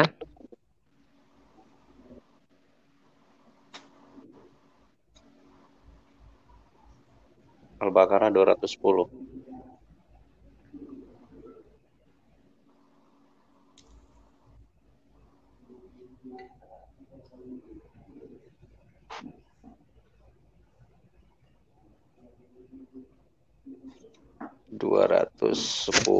Tiada yang mereka nanti-nantikan melainkan datangnya Allah dan malaikat pada hari kiamat dalam naungan awan. Dan diputuskanlah perkaranya dan hanya kepada Allah dikembalikan segala urusan. Oke, di sini yang akan datang itu siapa Pak? Pada hari kiamat? Melainkan datangnya Allah. Allah dan? Malaikat. Oke. Bang Wan tolong baca di Matius pasal 25 ayat 31. Ada Alkitab di sana? Ada. Oke, silakan dibaca Pak. Matius 25 ayat 31. 25 ayat 31. 25 ayat 31. Apabila anak manusia datang dalam kemuliaan 21. Maka kata tuannya itu kepadanya. 21 ya. Baik sekali perbuatanmu itu, hai hamba. 31. 31, Pak. 31.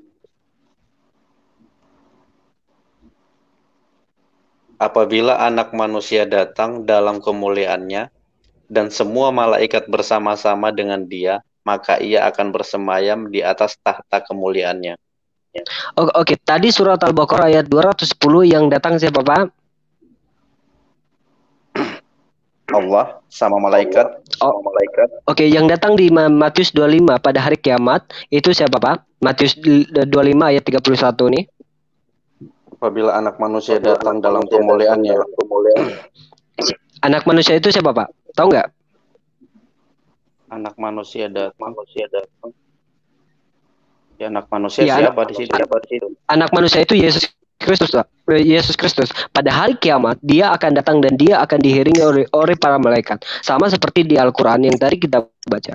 Nah, seperti yang sudah saya katakan tadi bahwa jauh sebelum Al-Qur'an menulis atau ada, Alkitab sudah menyatakan tentang hari kedatangan hari kiamat. Yang datang pada hari kiamat adalah Yesus Kristus yang adalah Allah. Tapi di dalam Al-Qur'an sangat jelas dikatakan bahwa Tuhan itu Allah, ya kan? Jadi Allah yang datang pada hari kiamat akan diiringi para malaikat. Betul ya? Nah, apakah Bapak masih meragukan ketuhanan keilahian Yesus di sini? Apa yang dikatakan oleh Al-Qur'an?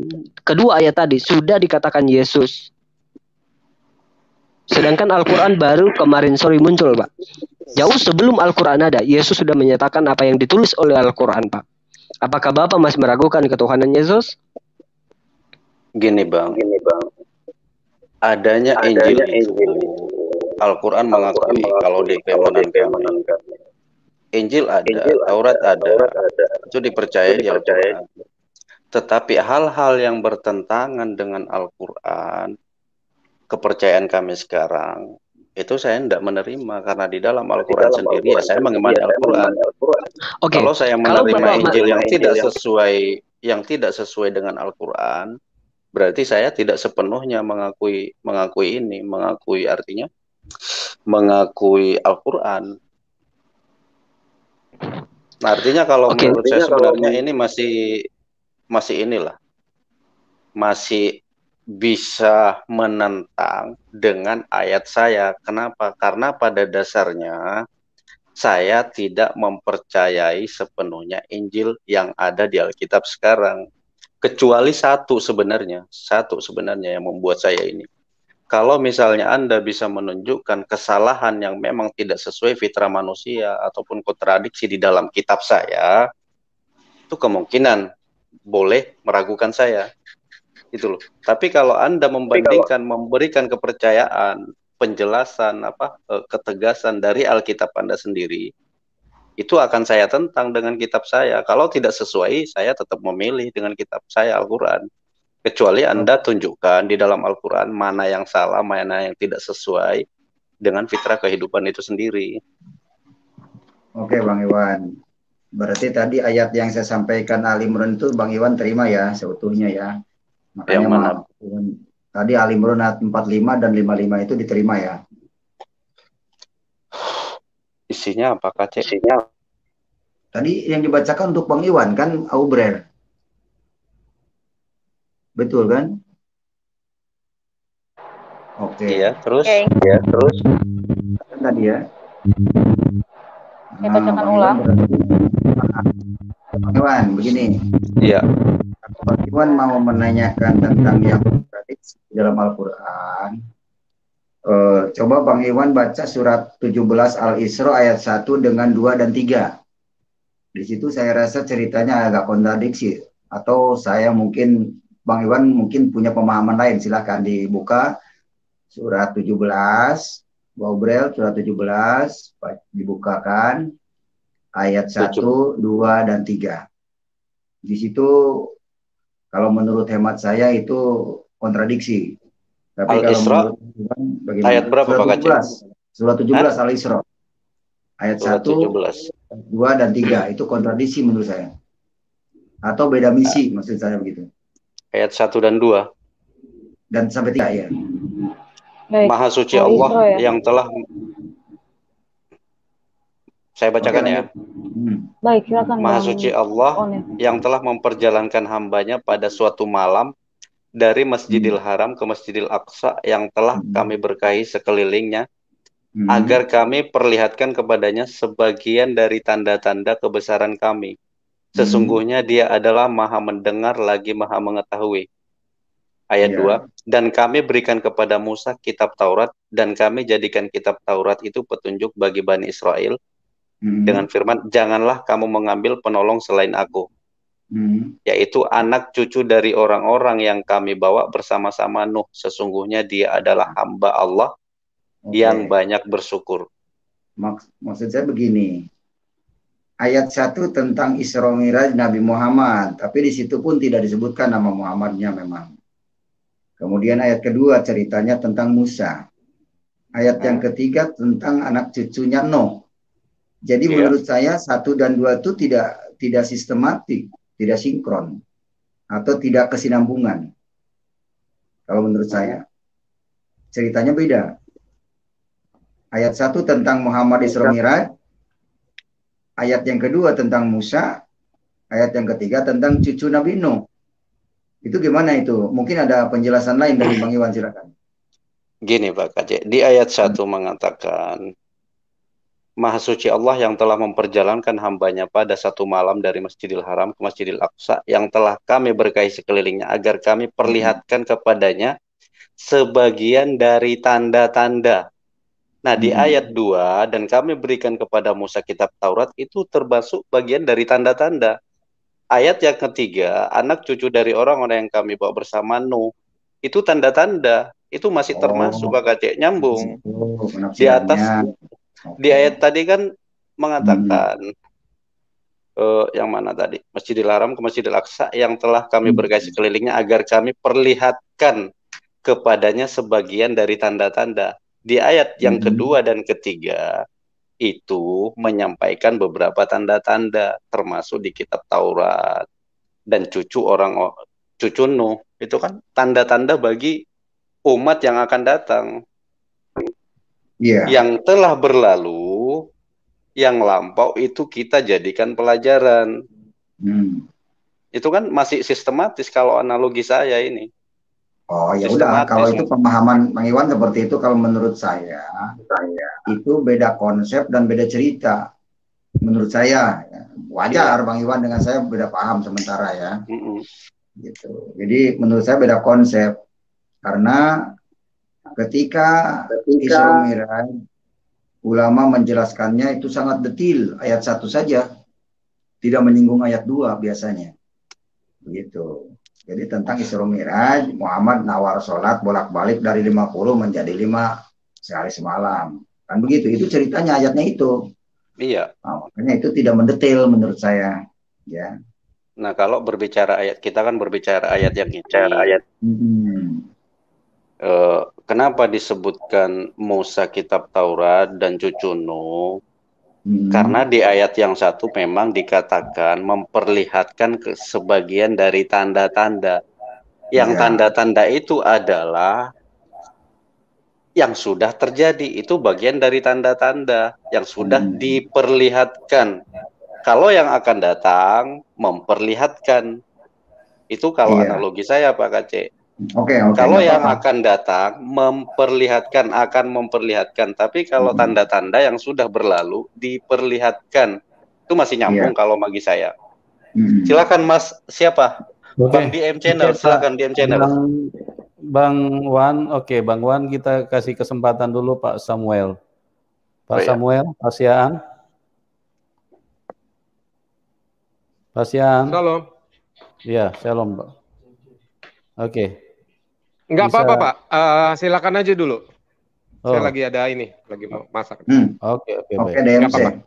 Nah, nanti saya masuk. Baik. Oke. DMC. Pak, saya tadi ini ada yang nelpon ke saya dari WhatsApp nih, jadi suaranya mengecil, saya keluar, saya masuk lagi langsung ya. Oke. Oke, DMC bisa dengar DMC? Iya, dengar. DMC? Shalom. Ya, DMC bisa dengar? Dengar Pak. Oke, silakan. Mau diskusi apa Pak? Silakan. Jangan nanya saya, DMC. Tadi bantu saya, jangan nanya saya. Ya. Oh iya, benar. Menarik kok, Pak Bang. Bagus penjelasannya ya. Ya di Muslim Kristen, Pak. Muslim, Pak. Oke, silakan Pak KC, ada yang mau disampaikan, silakan Pak. Iya, mungkin hari ini pembicaraannya tinggal menyimpulkan bahwa yang diyakini oleh Pak Iwan ini Al-Quran. Sementara Al-Quran berkata bahwa orang yang berasal dari Allah terkemuka dunia akhirat dan didekatkan kepada Allah sudah jelas Isa Al-Masih, bukan nabi lain. Nah, terus orang yang kembalinya kepada Allah juga dijelaskan di surat 3 Al-Imran ayat 55 bahwa Isa dan pengikutnya kembali kepada Allah, bukan yang lain. Jadi Pak Iwan ini mau percaya atau tidak ayat Al-Quran itu yaitu hak Pak Iwan. Ya. Saya hanya menunjukkan saja. Nah, kita sudah mengerucut ini. Tinggal Bang Iwan mau terima enggak Isa Al-Masih sebagai juru selamat. Karena yang akan turun lagi di hari kiamat juga nanti Isa Al-Masih. Bukan nabi yang lain. Sebagaimana dikatakan surat 4 An-Nisa ayat 159. Begitu. Jadi kesimpulannya, silakan Bang Iwan direnungkan. Terima. Kami sudah berdoa tadi untuk Bang Iwan sama Bang Pangeran Mangkubumi. Ya. Jadi itu tinggal direnungkan, itu kebenaran. Bukan pembenaran, ya. Mungkin pada yang saya ada tanggapan, silakan. Iya. Jadi yang dari Allah kembali kepada Allah ya. Itu sebenarnya menarik Pak Kaci ya. Kita juga bisa buka surah As-Sajdah ayat 9. Ya. Di surah As-Sajdah ayat 9 itu ya. Itu dikatakan gini ya. Tsumma sawwahu wa nafakha fihi min ruhi wa ja'ala lakumus sam'a wal absara wal af'idah qalilan ma tashkurun. Ya. Kemudian Allah Subhanahu wa taala menyempurnakan dari penciptaan manusia, kemudian meniupkan ruhnya ya, mir ruhihi. Ya, kemudian waja'ala lakumus sama, kemudian ia jadikan bagi kamu itu pendengaran, penglihatan dan hati. Ya, tetapi amat sedikit dari kamu yang bersyukur. Jadi artinya kita juga termasuk Pak Kaci, saya itu ada ruhnya dari Allah dan nanti akan kembali kepada. Jadi nggak ada beda. Jadi semua manusia itu nggak bisa. Nggak ada beda. Cuma sedikit yang berbeda dengan Isa Al-Masih. Isa Al-Masih itu sudah diceritakan oleh beberapa kitab akan turun lagi. Sedangkan kita kan tidak diceritakan. Muhammad Kaci nanti akan turun lagi di hari kiamat, enggak. Muhammad Kaci hanya memberitakan sekarang aja di dunia. Nanti setelah selesai kontraknya, ya masuk surga. Di sana happy-happy, joget-joget di sana. Begitu. Ya memang dalam keyakinan Islam juga ya. Isa ini kan Al-Masih ya. Al-Masih ini asal katanya dari masaha, menyapu ya. Atau yang disapu atau diurafi. Jadi memang di dalam Islam juga ya di Al-Quran itu di surah Az-Zuhruf ayat 61 kemudian hadis-hadis banyak yang menceritakan memang Nabi Isa ini akan turun karena memang mendekati akhir zaman nanti ya akan terjadi fitnah ya, huru-hara. Jadi kalau menurut Islam, sebelum Isa Al-Masih turun itu diawali dengan Imam Mahdi ya. Siapa Imam Mahdi itu? Imam Mahdi itu namanya sama dengan namaku dan nama ayahnya sama dengan nama ayahku. Jadi namanya Muhammad bin Abdullah. Kemudian Imam Mahdi ini memimpin umat ya ke arah kedamaian. Di awal dia bisa memenangkan beberapa pertempuran ya, nanti pasti akan intinya perang ya, perang. Nah, jadi dipimpin Imam Mahdi. Kemudian nanti keluar Dajjal. Jadi Imam Mahdi nggak sanggup dia melawan Dajjal karena memang Dajjal ditakdirkan akan mati oleh Isa alaihissalam. Ya, jadi ketika waktu asar, ketika Imam Mahdi mengimami sholat di sekitar Sungai Efrat ya, maka turun dia, maka Imam Mahdi mundur, tetapi Isa mengisyaratkan terus memimpin sholat. Maka akhirnya nanti Isa lah yang memimpin umat untuk mengalahkan Dajjal dan menghancurkan Ya'juj Ma'juj. Kemudian setelah itu yang namanya Al-Masih itu akan membawa kedamaian. Jadi setelah itu nanti dunia ini akan damai sekali. Sehingga diceritakan binatang buas itu hilang kebuasannya, ya. Harimau bisa makan satu piring dengan kucing dan sebagainya. Kemudian buah itu besar-besar dan itu berlangsung lebih kurang, ada yang mengatakan 7 tahun, ada yang 40 tahun. Kemudian setelah wafat Isa Al-Masih, ya, kemudian manusia semakin lama semakin rusak lagi, semakin nggak terkendali rusaknya, maka dikiamatkan dunia. Jadi kayak gitu kalau di versi Islam. Baik Pak DMC, saya akan tanggapi ya apa yang Anda sampaikan tadi. Jadi yang disampaikan oleh Pak DMC itu saya paham itu dari hadis, karena di Al-Quran tidak ada. Ya, yang Anda sampaikan itu dari hadis. Oke, nggak masalah. Di Al-Quran Az-Zuhruf 61 itu Pak. Nah? Az-Zuhruf 61. Iya, Az-Zuhruf 61 itu kepada Isa. Yang dimaksud dari hadis itu tentang Imam Mahdi. Di Al-Quran tidak ada Imam Mahdi. Begitu. Ya. Jadi tidak ada perang Dajjal. Sebetulnya Dajjal itu sudah turun kemarin, huru-hara antara polisi, tentara, ya masyarakat. Itu Dajjal itu yang menurut saya itu yang adan hayyalal jihad, itu Dajjal itu menurut saya. Jadi ini harus disadari. Isa Al-Masih sekarang sedang turun. Kalau Pak DMC dengan Pangeran Mangkubumi dengan Pak Bangwan sudah terima Yesus, ini akan damai dunia. Seperti halnya saya merasakan setelah ikut Yesus hidup damai, tenang. Dulu sering bertengkar dengan rumah tangga. Setelah per Yesus enggak, damai, berkat mengalir, melimpah. Ini yang Pak Gajah, mengikut Yesus dengan damai itu merasakan.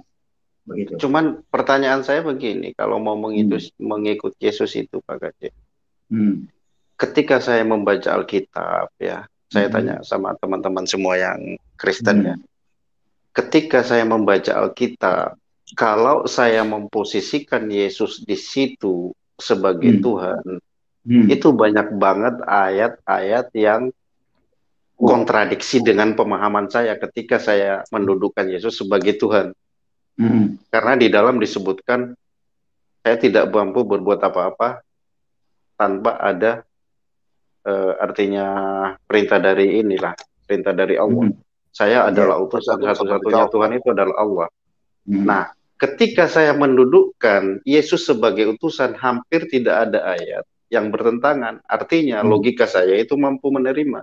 Nah, maksud saya begini, pertanyaan saya, kalau misalnya kita dudukkan di dalam Alkitab itu Yesus sebagai utusan, bukan Tuhan, kira-kira ayat yang mana yang bertentangan dengan itu? Oke, begini Bang. Hal yang disampaikan oleh Bang Iwan, saya sangat merasakan dulu seperti itu.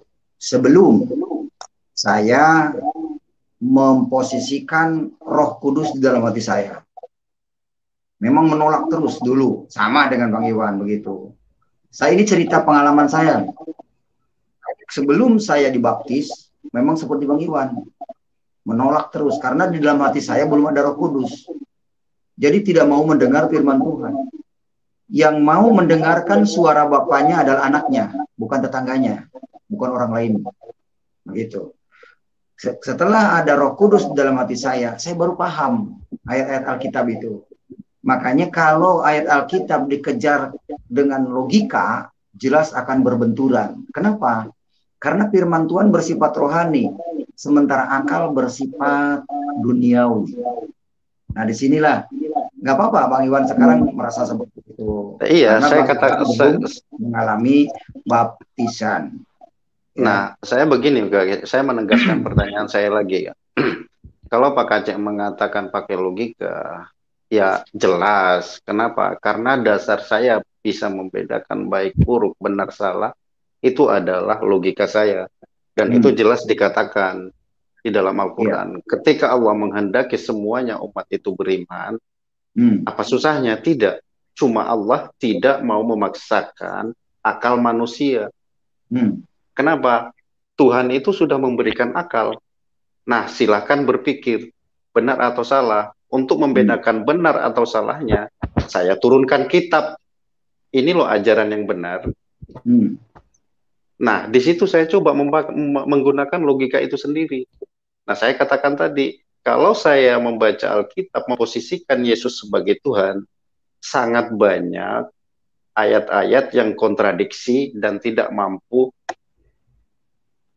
nalar saya ini menampung. Misalnya saya adalah utusan. Nah, ketika saya mau mendudukkan Yesus di situ sebagai utusan, hampir tidak ada ayat yang bertentangan dengan logika saya. Nah, makanya saya tanyakan, di mana ayat kira-kira yang bertentangan kalau misalnya saya mendudukkan Yesus sebagai utusan? Kenapa saya mempertanyakan demikian? Kalau Pak Kacek mengatakan lagi belum mampu menerima logika karena tidak menerima Yesus, belum dibaptis. Nah, saya takutnya begini Pak Kacek. Ketika saya dibaptis, sementara logika saya belum mampu menerima, artinya apa yang terjadi? Misalnya Kristen-Kristen yang murtad, itu percuma bagi saya. Ketika saya mau memilih suatu kebenaran itu, saya harus mampu menalar logika saya menerima. Karena yang saya yakini Tuhan memberikan akal agar kita mampu membedakan benar yang salah. Nah, pertanyaan yang saya tadi, di mana ayat kira-kira yang bertentangan ketika kita mendudukkan Yesus sebagai utusan di Alkitab itu sendiri? Silakan Pak Kacek. Baik. Saya bisa bantu begini Pak Bang Iwan. Kenapa Bang Iwan membaca Al-Quran tidak menemukan yang bertentangan? Alasan yang pertama, maaf nih Bang Iwan. Mungkin Bang Iwan tidak sepenuhnya menguasai huruf Arab. Karena itu bahasa Arab, tulisannya Arab. Nah, setelah kita ada Roh Kudus, setelah kita menerima baptisan, akan ketemu ayat-ayat Al-Quran yang mana yang dari Tuhan dan mana yang bukan dari Tuhan. Makanya di Al-Quran ini kita harus teliti, jangan terjebak dengan mentang-mentang huruf Arab. Kita harus mengerti, karena di dalam Al-Quran ini surat 72 ada surat jin. Jangan sampai terkecoh dengan pesan jin, gitu. Itu maksudnya. Jadi ada surat jin, ada surat setan yang dibaca oleh manusia, dihafalkan. Yang 28 ayat itu kan surat jin. Nah, supaya tidak terkecoh, memang saya juga dulu terkecoh. Dulu pernah ingin kaya, membaca surat jin semalaman 40 putaran. Makanya surat jin itu saya hafal, hampir semua hafal. Begitu. Cuman artinya nggak ngerti, karena cuma diwiridkan, dijadikan mantra gitu. Itu dulu. Tapi setelah mengenal Yesus, saya paham siapa-siapa aja dan bagaimana. Maka itu saya tahu surat 72 Al-Jin ayat 19, bahwa Nabi yang dikerubutin oleh jin itu namanya Nabi Muhammad. Begitu. Ya, saya menanggapi dulu sebelum ke Pak Kasih Karunia ya. Saya menanggapi dulu. Nah gini, Pak Kacek mengatakan bahwa ayat-ayat Al-Quran itu huruf Arab, kita selalu disandingkan di ini dengan huruf Arab. Itu logika saya sangat mudah untuk menerima, Pak Aceh. Ya udah, alasannya di mana? Alasannya, iya, saya sampaikan dulu alasannya. Alasannya di mana? Ayat Al-Quran itu memang diturunkan pakai huruf Arab. Kenapa sampai ke Indonesia huruf Arabnya tetap didampingkan, tetap disandingkan dengan bahasa Indonesia terjemahannya? Kenapa? Supaya kita mampu membedakan yang asli dengan yang tidak. Yang asli itu adalah huruf Arabnya, yang KW-nya terjemahannya itu adalah bahasa Indonesia. Kalau misalnya saya menghilangkan huruf Arab, dari mana saya bisa membandingkan itu sendiri, terjemahan ini yang asli yang mana? Kalau saya mau mengklaim terjemahan ini bahasa Indonesia ini adalah asli, itu benar. Kenapa? Karena tidak ada pembandingnya. Ketika saya dudukkan Al-Quran ayat bahasa Arab di sampingnya, baru saya bisa membedakan. Nah, itu intinya. Baru saya bisa membedakan. Misalnya ada 2 HP. Ada 2 HP ini. Yang asli iPhone, asli. Terus yang kedua iPhone KW. Nah, kalau misalnya iPhone aslinya kita tidak sandingkan ke KW-nya, kita nggak bakalan mengerti ini KW atau asli. Ketika aslinya kita sandingkan, baru kita tahu, baru bisa membedakan. Nah, itu Pak Aceh, logika saya ya. Sorry sekali lagi teman-teman, saya pakai logika. Silakan Pak Kasih Karunia. Ya, terima kasih. Terima kasih Pak Aceh. Pak Iwan. Bentar Pak Aceh. Kita ilustrasikan dengan membaca konsep membuat roti dengan huruf Arab, bahasa Arab. Kalau dibaca terus, itu konsep roti, mau jadi roti enggak? Ya tidak kan? Nah demikian juga Al-Quran. Bagaimana mungkin Al-Quran ini jadi petunjuk kalau kita tidak mengerti? Nah inilah kebanyakan orang yang cuma bisa baca Al-Quran, dia bangga dengan original teks, tapi tidak mengerti. Nah inilah jadinya kacau. Jadi akhirnya menunggu jawaban terjemahan atau tafsiran orang dari Arab. Sehingga orang Indonesia tidak boleh menafsir. Jadi kita ini dikendalikan dengan Arab. Seperti hadis-hadis yang mengendalikan. Seperti itu. Makanya logikanya begitu. Kalau kita bikin roti dengan konsep huruf Arab, bahasa Arab, dibaca terus, bagaimana mungkin roti itu akan jadi? Nah, paradigma semacam inilah yang harus kita ubah di Indonesia, agar orang Indonesia itu cerdas-cerdas. Al-Quran itu petunjuk. Kalau kita tidak mengerti, bagaimana saya mau percaya bahwa Isa Al-Masih berasal dari Allah dan kembali kepada Allah? Saya mengertinya Isa Al-Masih berasal dari Allah, kembali kepada Allah karena terjemahan. Begitu, Bang Wan. Apa saya? Silakan Bang Kasih Karunia. Oke, terima kasih. Nah, jadi menarik sekali ya. Ini masalah utusan tadi itu ya, Bang Wan ya. Iya, betul.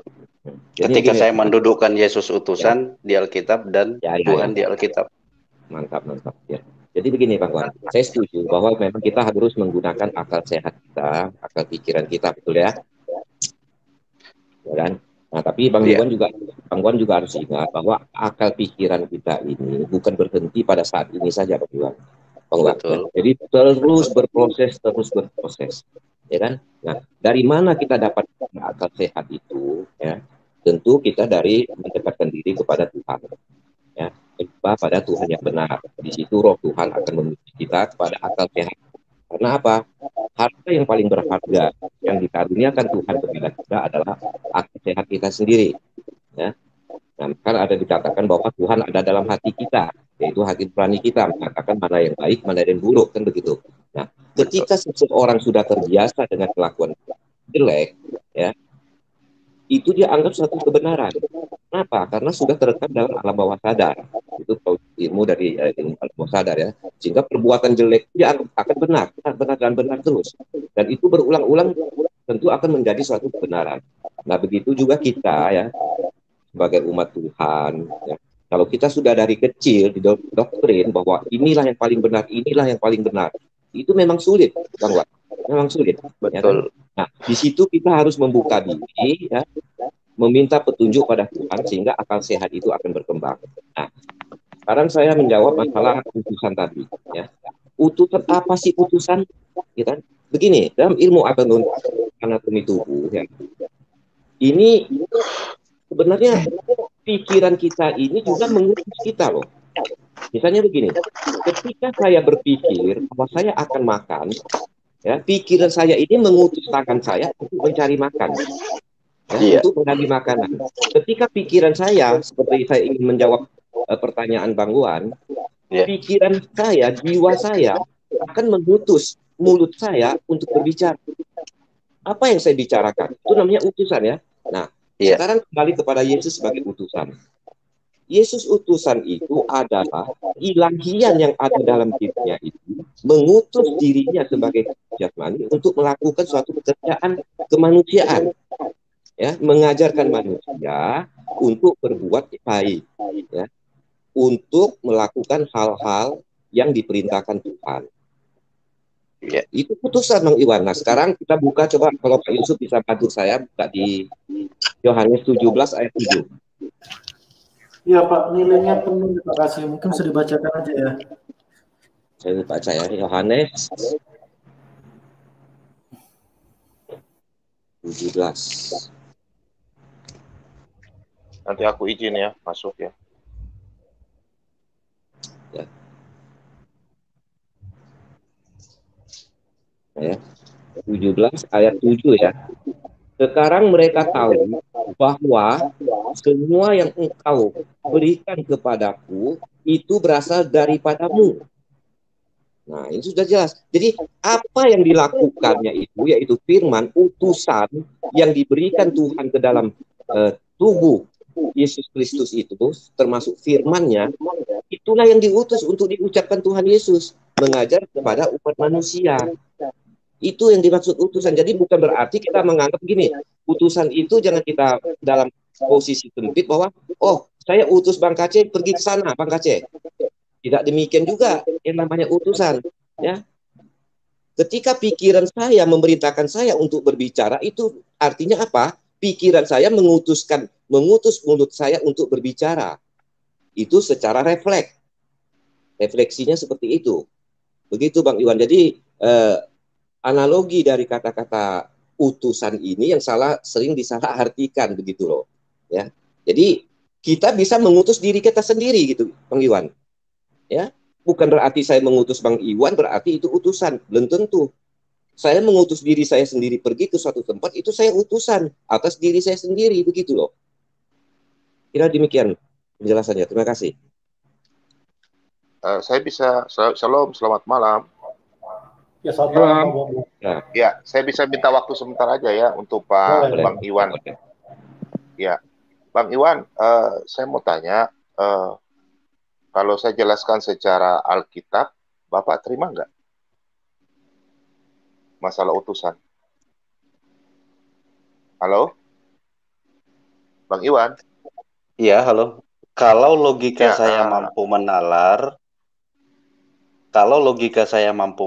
dan menerima, itu saya katakan saya terima. Kenapa? Karena dasar saya membedakan menerima atau tidak, itu saya bersumber dari logika saya, akal saya, bukan hati saya. Gini. Baik, ini. Nggak masalah, itu nggak masalah. Bentar. Saya selesaikan dulu satu poin lagi. Oh, boleh. Nah, coba kita ini ya, bisa buka juga di Yohanes 12 ayat 49 ya. Yohanes 12 ayat 49.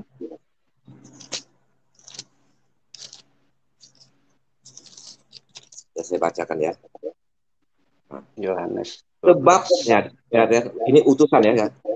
Sebab aku berkata-kata bukan dari diriku sendiri, tetapi Bapa yang mengutus aku. Ya kan? Dia yang memerintahkan aku untuk mengatakan apa yang harus aku katakan dan aku sampaikan. Nah, jadi jelas ya. Yang dimaksud utusan di situ adalah firman Tuhan yang ada dalam diri Yesus Kristus itu sendiri yang mengutus Yesus untuk melakukan sesuatu begitu loh. Ya. Jadi jangan beranggapan oh Tuhan yang ada di surga, ya Tuhan ada di mana-mana, bukan di surga saja. Kan begitu. Iya. Nah, yang kuasanya tidak dapat kita batasi oleh ruang dan waktu. Kan? Penduduk bumi taruhlah 2 miliar, ya Tuhan ada di mana-mana kan begitu, bahkan lebih dari 2 miliar kan begitu. Ya itu kan Berarti sudah yang jelaskan dari dikatakan awal Bang tadi. Samuel Siahaan tadi kan. Iya. Esa itu artinya bukan satu tapi tidak terbatas, tidak terhitung. Kalau dalam bahasa Inggrisnya itu accountable, artinya satu tetapi tidak dapat dihitung, seperti kita katakan satu air nggak mungkin, ya kan? Tapi kalau ketika air itu kita masukkan dalam gelas, ya satu gelas air. Udara juga demikian, ada di mana-mana. Tidak bisa kita katakan satu udara, ya. Tapi kita menunjuk ke udara, tapi satu kesatuan. Yang kata Bang Samuel tadi mengandung beberapa partikel, unsur begitu. Terima kasih. Ya, Pak Wan, saya mau tanya, di Bapak situ ada samping ada Alkitab? Ada Alkitab. Bang Wan, ya, ini handsetnya cabut dulu, Pak. Sebab feedback nih. Ya, Bang Iwan, di samping Bapak ada Alkitab nggak? Ada Alkitab. Baik. Nah, coba kita buka di Yohanes 5 ayat 46, Bang Iwan. Ini tentang percakapan Yesus sama ahli Taurat ya. Orang yang lebih ahli dari kita. Yohanes 5 ayat 46 sampai 47. Saya baca Pak ya. Oke. Sebab jikalau kamu percaya kepada Musa, ini orang ahli Taurat. Bapak juga percaya kepada Nabi Musa ya? Iya. Ya. Tentu kamu akan percaya juga kepadaku, sebab ia telah menulis tentang aku. Nah, saya mau tanya sama Bapak. Bapak kan belajar Alkitab. Di sini Nabi Musa menulis Yesus di ayat kitab mana, Pak? Karena di sini kan ada kata poin, Pak. Sebab ia telah menulis tentang aku. Di sini kan jelas ada poinnya, Pak. Iya. Nah, ini yang saya mau tanyakan masalah utus ya. Itu kan ada bahasanya di situ, Pak ya. Ini saya mau jelaskan kepada Bapak tentang secara logika kita berpikir secara bijak. Nah, di sini kan sebab ia telah menulis tentang aku. Tentu di sini orang Yahudi kan tidak percaya Yesus. Orang Yahudi aja nggak percaya, apalagi kita. Benarkah, Pak? Betul. Yesus itu siapa? Apa yang ditulis oleh Nabi Musa? Sedangkan Musa dan Yesus tidak pernah ketemu secara manusia. Tapi secara roh, Musa tahu siapa itu Yesus. Benar kan, Pak? Iya. Nah, coba Bapak buka di Keluaran 3. Jawabannya ada di Keluaran 3 ayat 14, Pak. Siapa itu Yesus yang diketemu oleh Musa? Yang tulis Musa dalam kitab Keluaran. Karena Nabi Musa punya kitab Kejadian, Keluaran, Ulangan, Bilangan, Imamat, Pak ya. Kita dibuka di Keluaran 13. Keluaran 13. Keluaran 3, Pak. Keluaran 3 ayat 14. Keluaran 3 ayat 14, Pak. Oke. Tadi kita berbicara di Yohanes 5 ayat 46. Yesus katakan, jikalau kamu percaya kepada Musa, tentu kamu juga percaya apa yang ditulis oleh Musa. Berarti firman Tuhan yang dipercaya oleh bangsa Israel kepada Musa. Benar nggak? Benar, Pak ya? Iya. Firman Tuhan yang diberikan kepada Nabi Musa, Pak ya? Berarti firman Tuhan itu diberikan Kejadian, Keluaran, Ulangan, Bilangan, Imamat, Pak ya? Pak ya? Betul. Oke, berarti kita baca kitab Keluaran. Keluaran itu kitabnya siapa, Pak? Nabi Musa ya? Musa. Baik, Pak ya? Bapak coba kita baca di Keluaran 3 ayat 14. Firman Allah kepada Musa. Berarti benar, Pak ya? Firman Tuhan kepada Musa, Pak ya? Betul. Oke, baik, Pak ya? Oke. Aku adalah aku. Lagi firmannya, beginilah kau katakan kepada orang Israel itu. Orang Israel adalah ahli Taurat. Ya, ini berbicara. Akulah aku telah mengutus aku kepadamu, Pak. Berarti aku telah mengutus aku kepadamu. Benar ya? Iya. Berarti Bapa mengutus anaknya, Firman menjadi manusia. Berarti dia bukan di sini Firman. Jadi orang Israel aja ahli Taurat nggak mengerti, Pak. Siapa itu Yesus? Sedangkan Yesus tidak pernah katakan, aku nih Tuhan, sembah aku. Enggak. Yesus dengan penuh kasih menyampaikan, kau percaya kepada Nabi Musa. Itu yang pertama, Pak. Oke, saya kira begitu, Pak ya. Yang kedua, mungkin Bapak nanti mencerna sendiri apa firman ini. Bapak bisa nonton rekaman lagi, Bapak bisa ini. Kemudian kita buka di Yohanes 8 ayat 24. Saya buka banyak ayat, tapi malam ini cepat-cepat aja. Yohanes 8 ayat 24, Pak. 24. Ayat 24. Iya. Saya kan baru bicara sama Bapak tadi. Ya. Baru kan? Ya. Ya. Nah, Yohanes 8 ayat 24, di sini Yesus berkata, karena itu tadi aku berkata kepadamu, bahwa kamu akan mati dalam dosamu, sebab jikalau kamu tidak percaya bahwa akulah dia, kamu akan mati dalam dosamu. Akulah dia itu, Yesus berkata, akulah dia itu di dalam kitab Keluaran itu. Jadi di dalam perjanjian lama, Allah adalah dia, aku. Begitu ya jalan secara logis. Tapi terserah Bapak, nanti Bapak yang cerna sendiri. Kemudian saya mau ujikan logika Bapak ya. Coba Bapak buka di Matius 11 ayat 28, Pak. Tidak banyak, 2 ayat lagi. Iya. Matius 11 ayat 28, Pak. Betul. Nah, oke. Nah, di sini Yesus berkata, kalau dia seorang nabi, apakah seorang nabi bisa berkata demikian? Marilah kepadaku, semua yang letih lesu dan berbeban berat, aku akan memberikan kelegaan kepadamu. Satu poin, Pak. Kalau saya jujur, Pak ya, ini terserah dari Bapak. Apakah ada seorang nabi, mulai dari Bapak baca Alkitab, dari bangsa Israel? Saya nggak bicara ke seberang, Pak. Bapak punya kepercayaan, saya nggak mau ini ya. Bapak silakan utak-atik Alkitab. Mulai dari Kejadian sampai Maliaki, apakah ada seorang nabi, termasuk Nabi Musa, bisa berbicara seperti Yesus? Yang berbeban berat, datang kepadaku. Kan tentu tidak, Pak. Kemudian kita lagi baca di, ini saya kasih 2 firman Tuhan aja. Matius Yohanes ya. Nah, coba kita buka di Yohanes 11 sama ayat 25, Pak. Ini saya buka logika Bapak aja. Nah, Matius Yohanes 11, Pak ya, ayat 25. Saya baca, Pak ya. Biar karena sudah malam jadi. Jawab Yesus, akulah kebangkitan dan hidup. Barang siapa yang percaya kepadaku, ia akan hidup, walaupun ia sudah mati. Pertanyaannya kembali, apakah ada seorang nabi yang bisa berbicara demikian? Hanya Tuhan, Pak. Saya murtad malam ini. Saya pindah ke Bapak, ajaran manapun. Kalau ada seorang nabi yang bisa berbicara seperti Yesus. Makanya saya percaya Yesus adalah Tuhan. Ini secara logika, Pak. Tidak ada nabi yang bisa mengampuni dosa manusia. Tidak ada. Kemudian yang bisa berkata, akulah kebangkitan dan hidup. Barang siapa percaya kepadaku, ia akan hidup walaupun ia sudah mati. Saya pikir begitu, Pak. Secara logika, Bapak, ini ya. Iya. Halo? Iya. Nah, terus begini, Pak. Bapak percaya nggak Yesus pernah berkata dalam Lukas 7 ayat 48 sampai 50 bahwa Yesus mengampuni dosa manusia? Kan hanya Tuhan yang bisa mengampuni. Betulkah, Pak? Nah, kalau Bapak mau bilang kontradiksi, silakan, itu haknya Bapak. Tapi saya menyampaikan firman yang menjadi manusia. Karena kalau masalah utus, Allah berfirman kepada Nabi Musa, aku telah mengutus aku kepadamu. Nah, makanya dijawab pertanyaan itu, orang bangsa Israel, ahli-ahli Taurat bertanya, siapakah engkau? Kau anak Yusuf. Ya kan? Itu percakapan. Engkau baru lahir.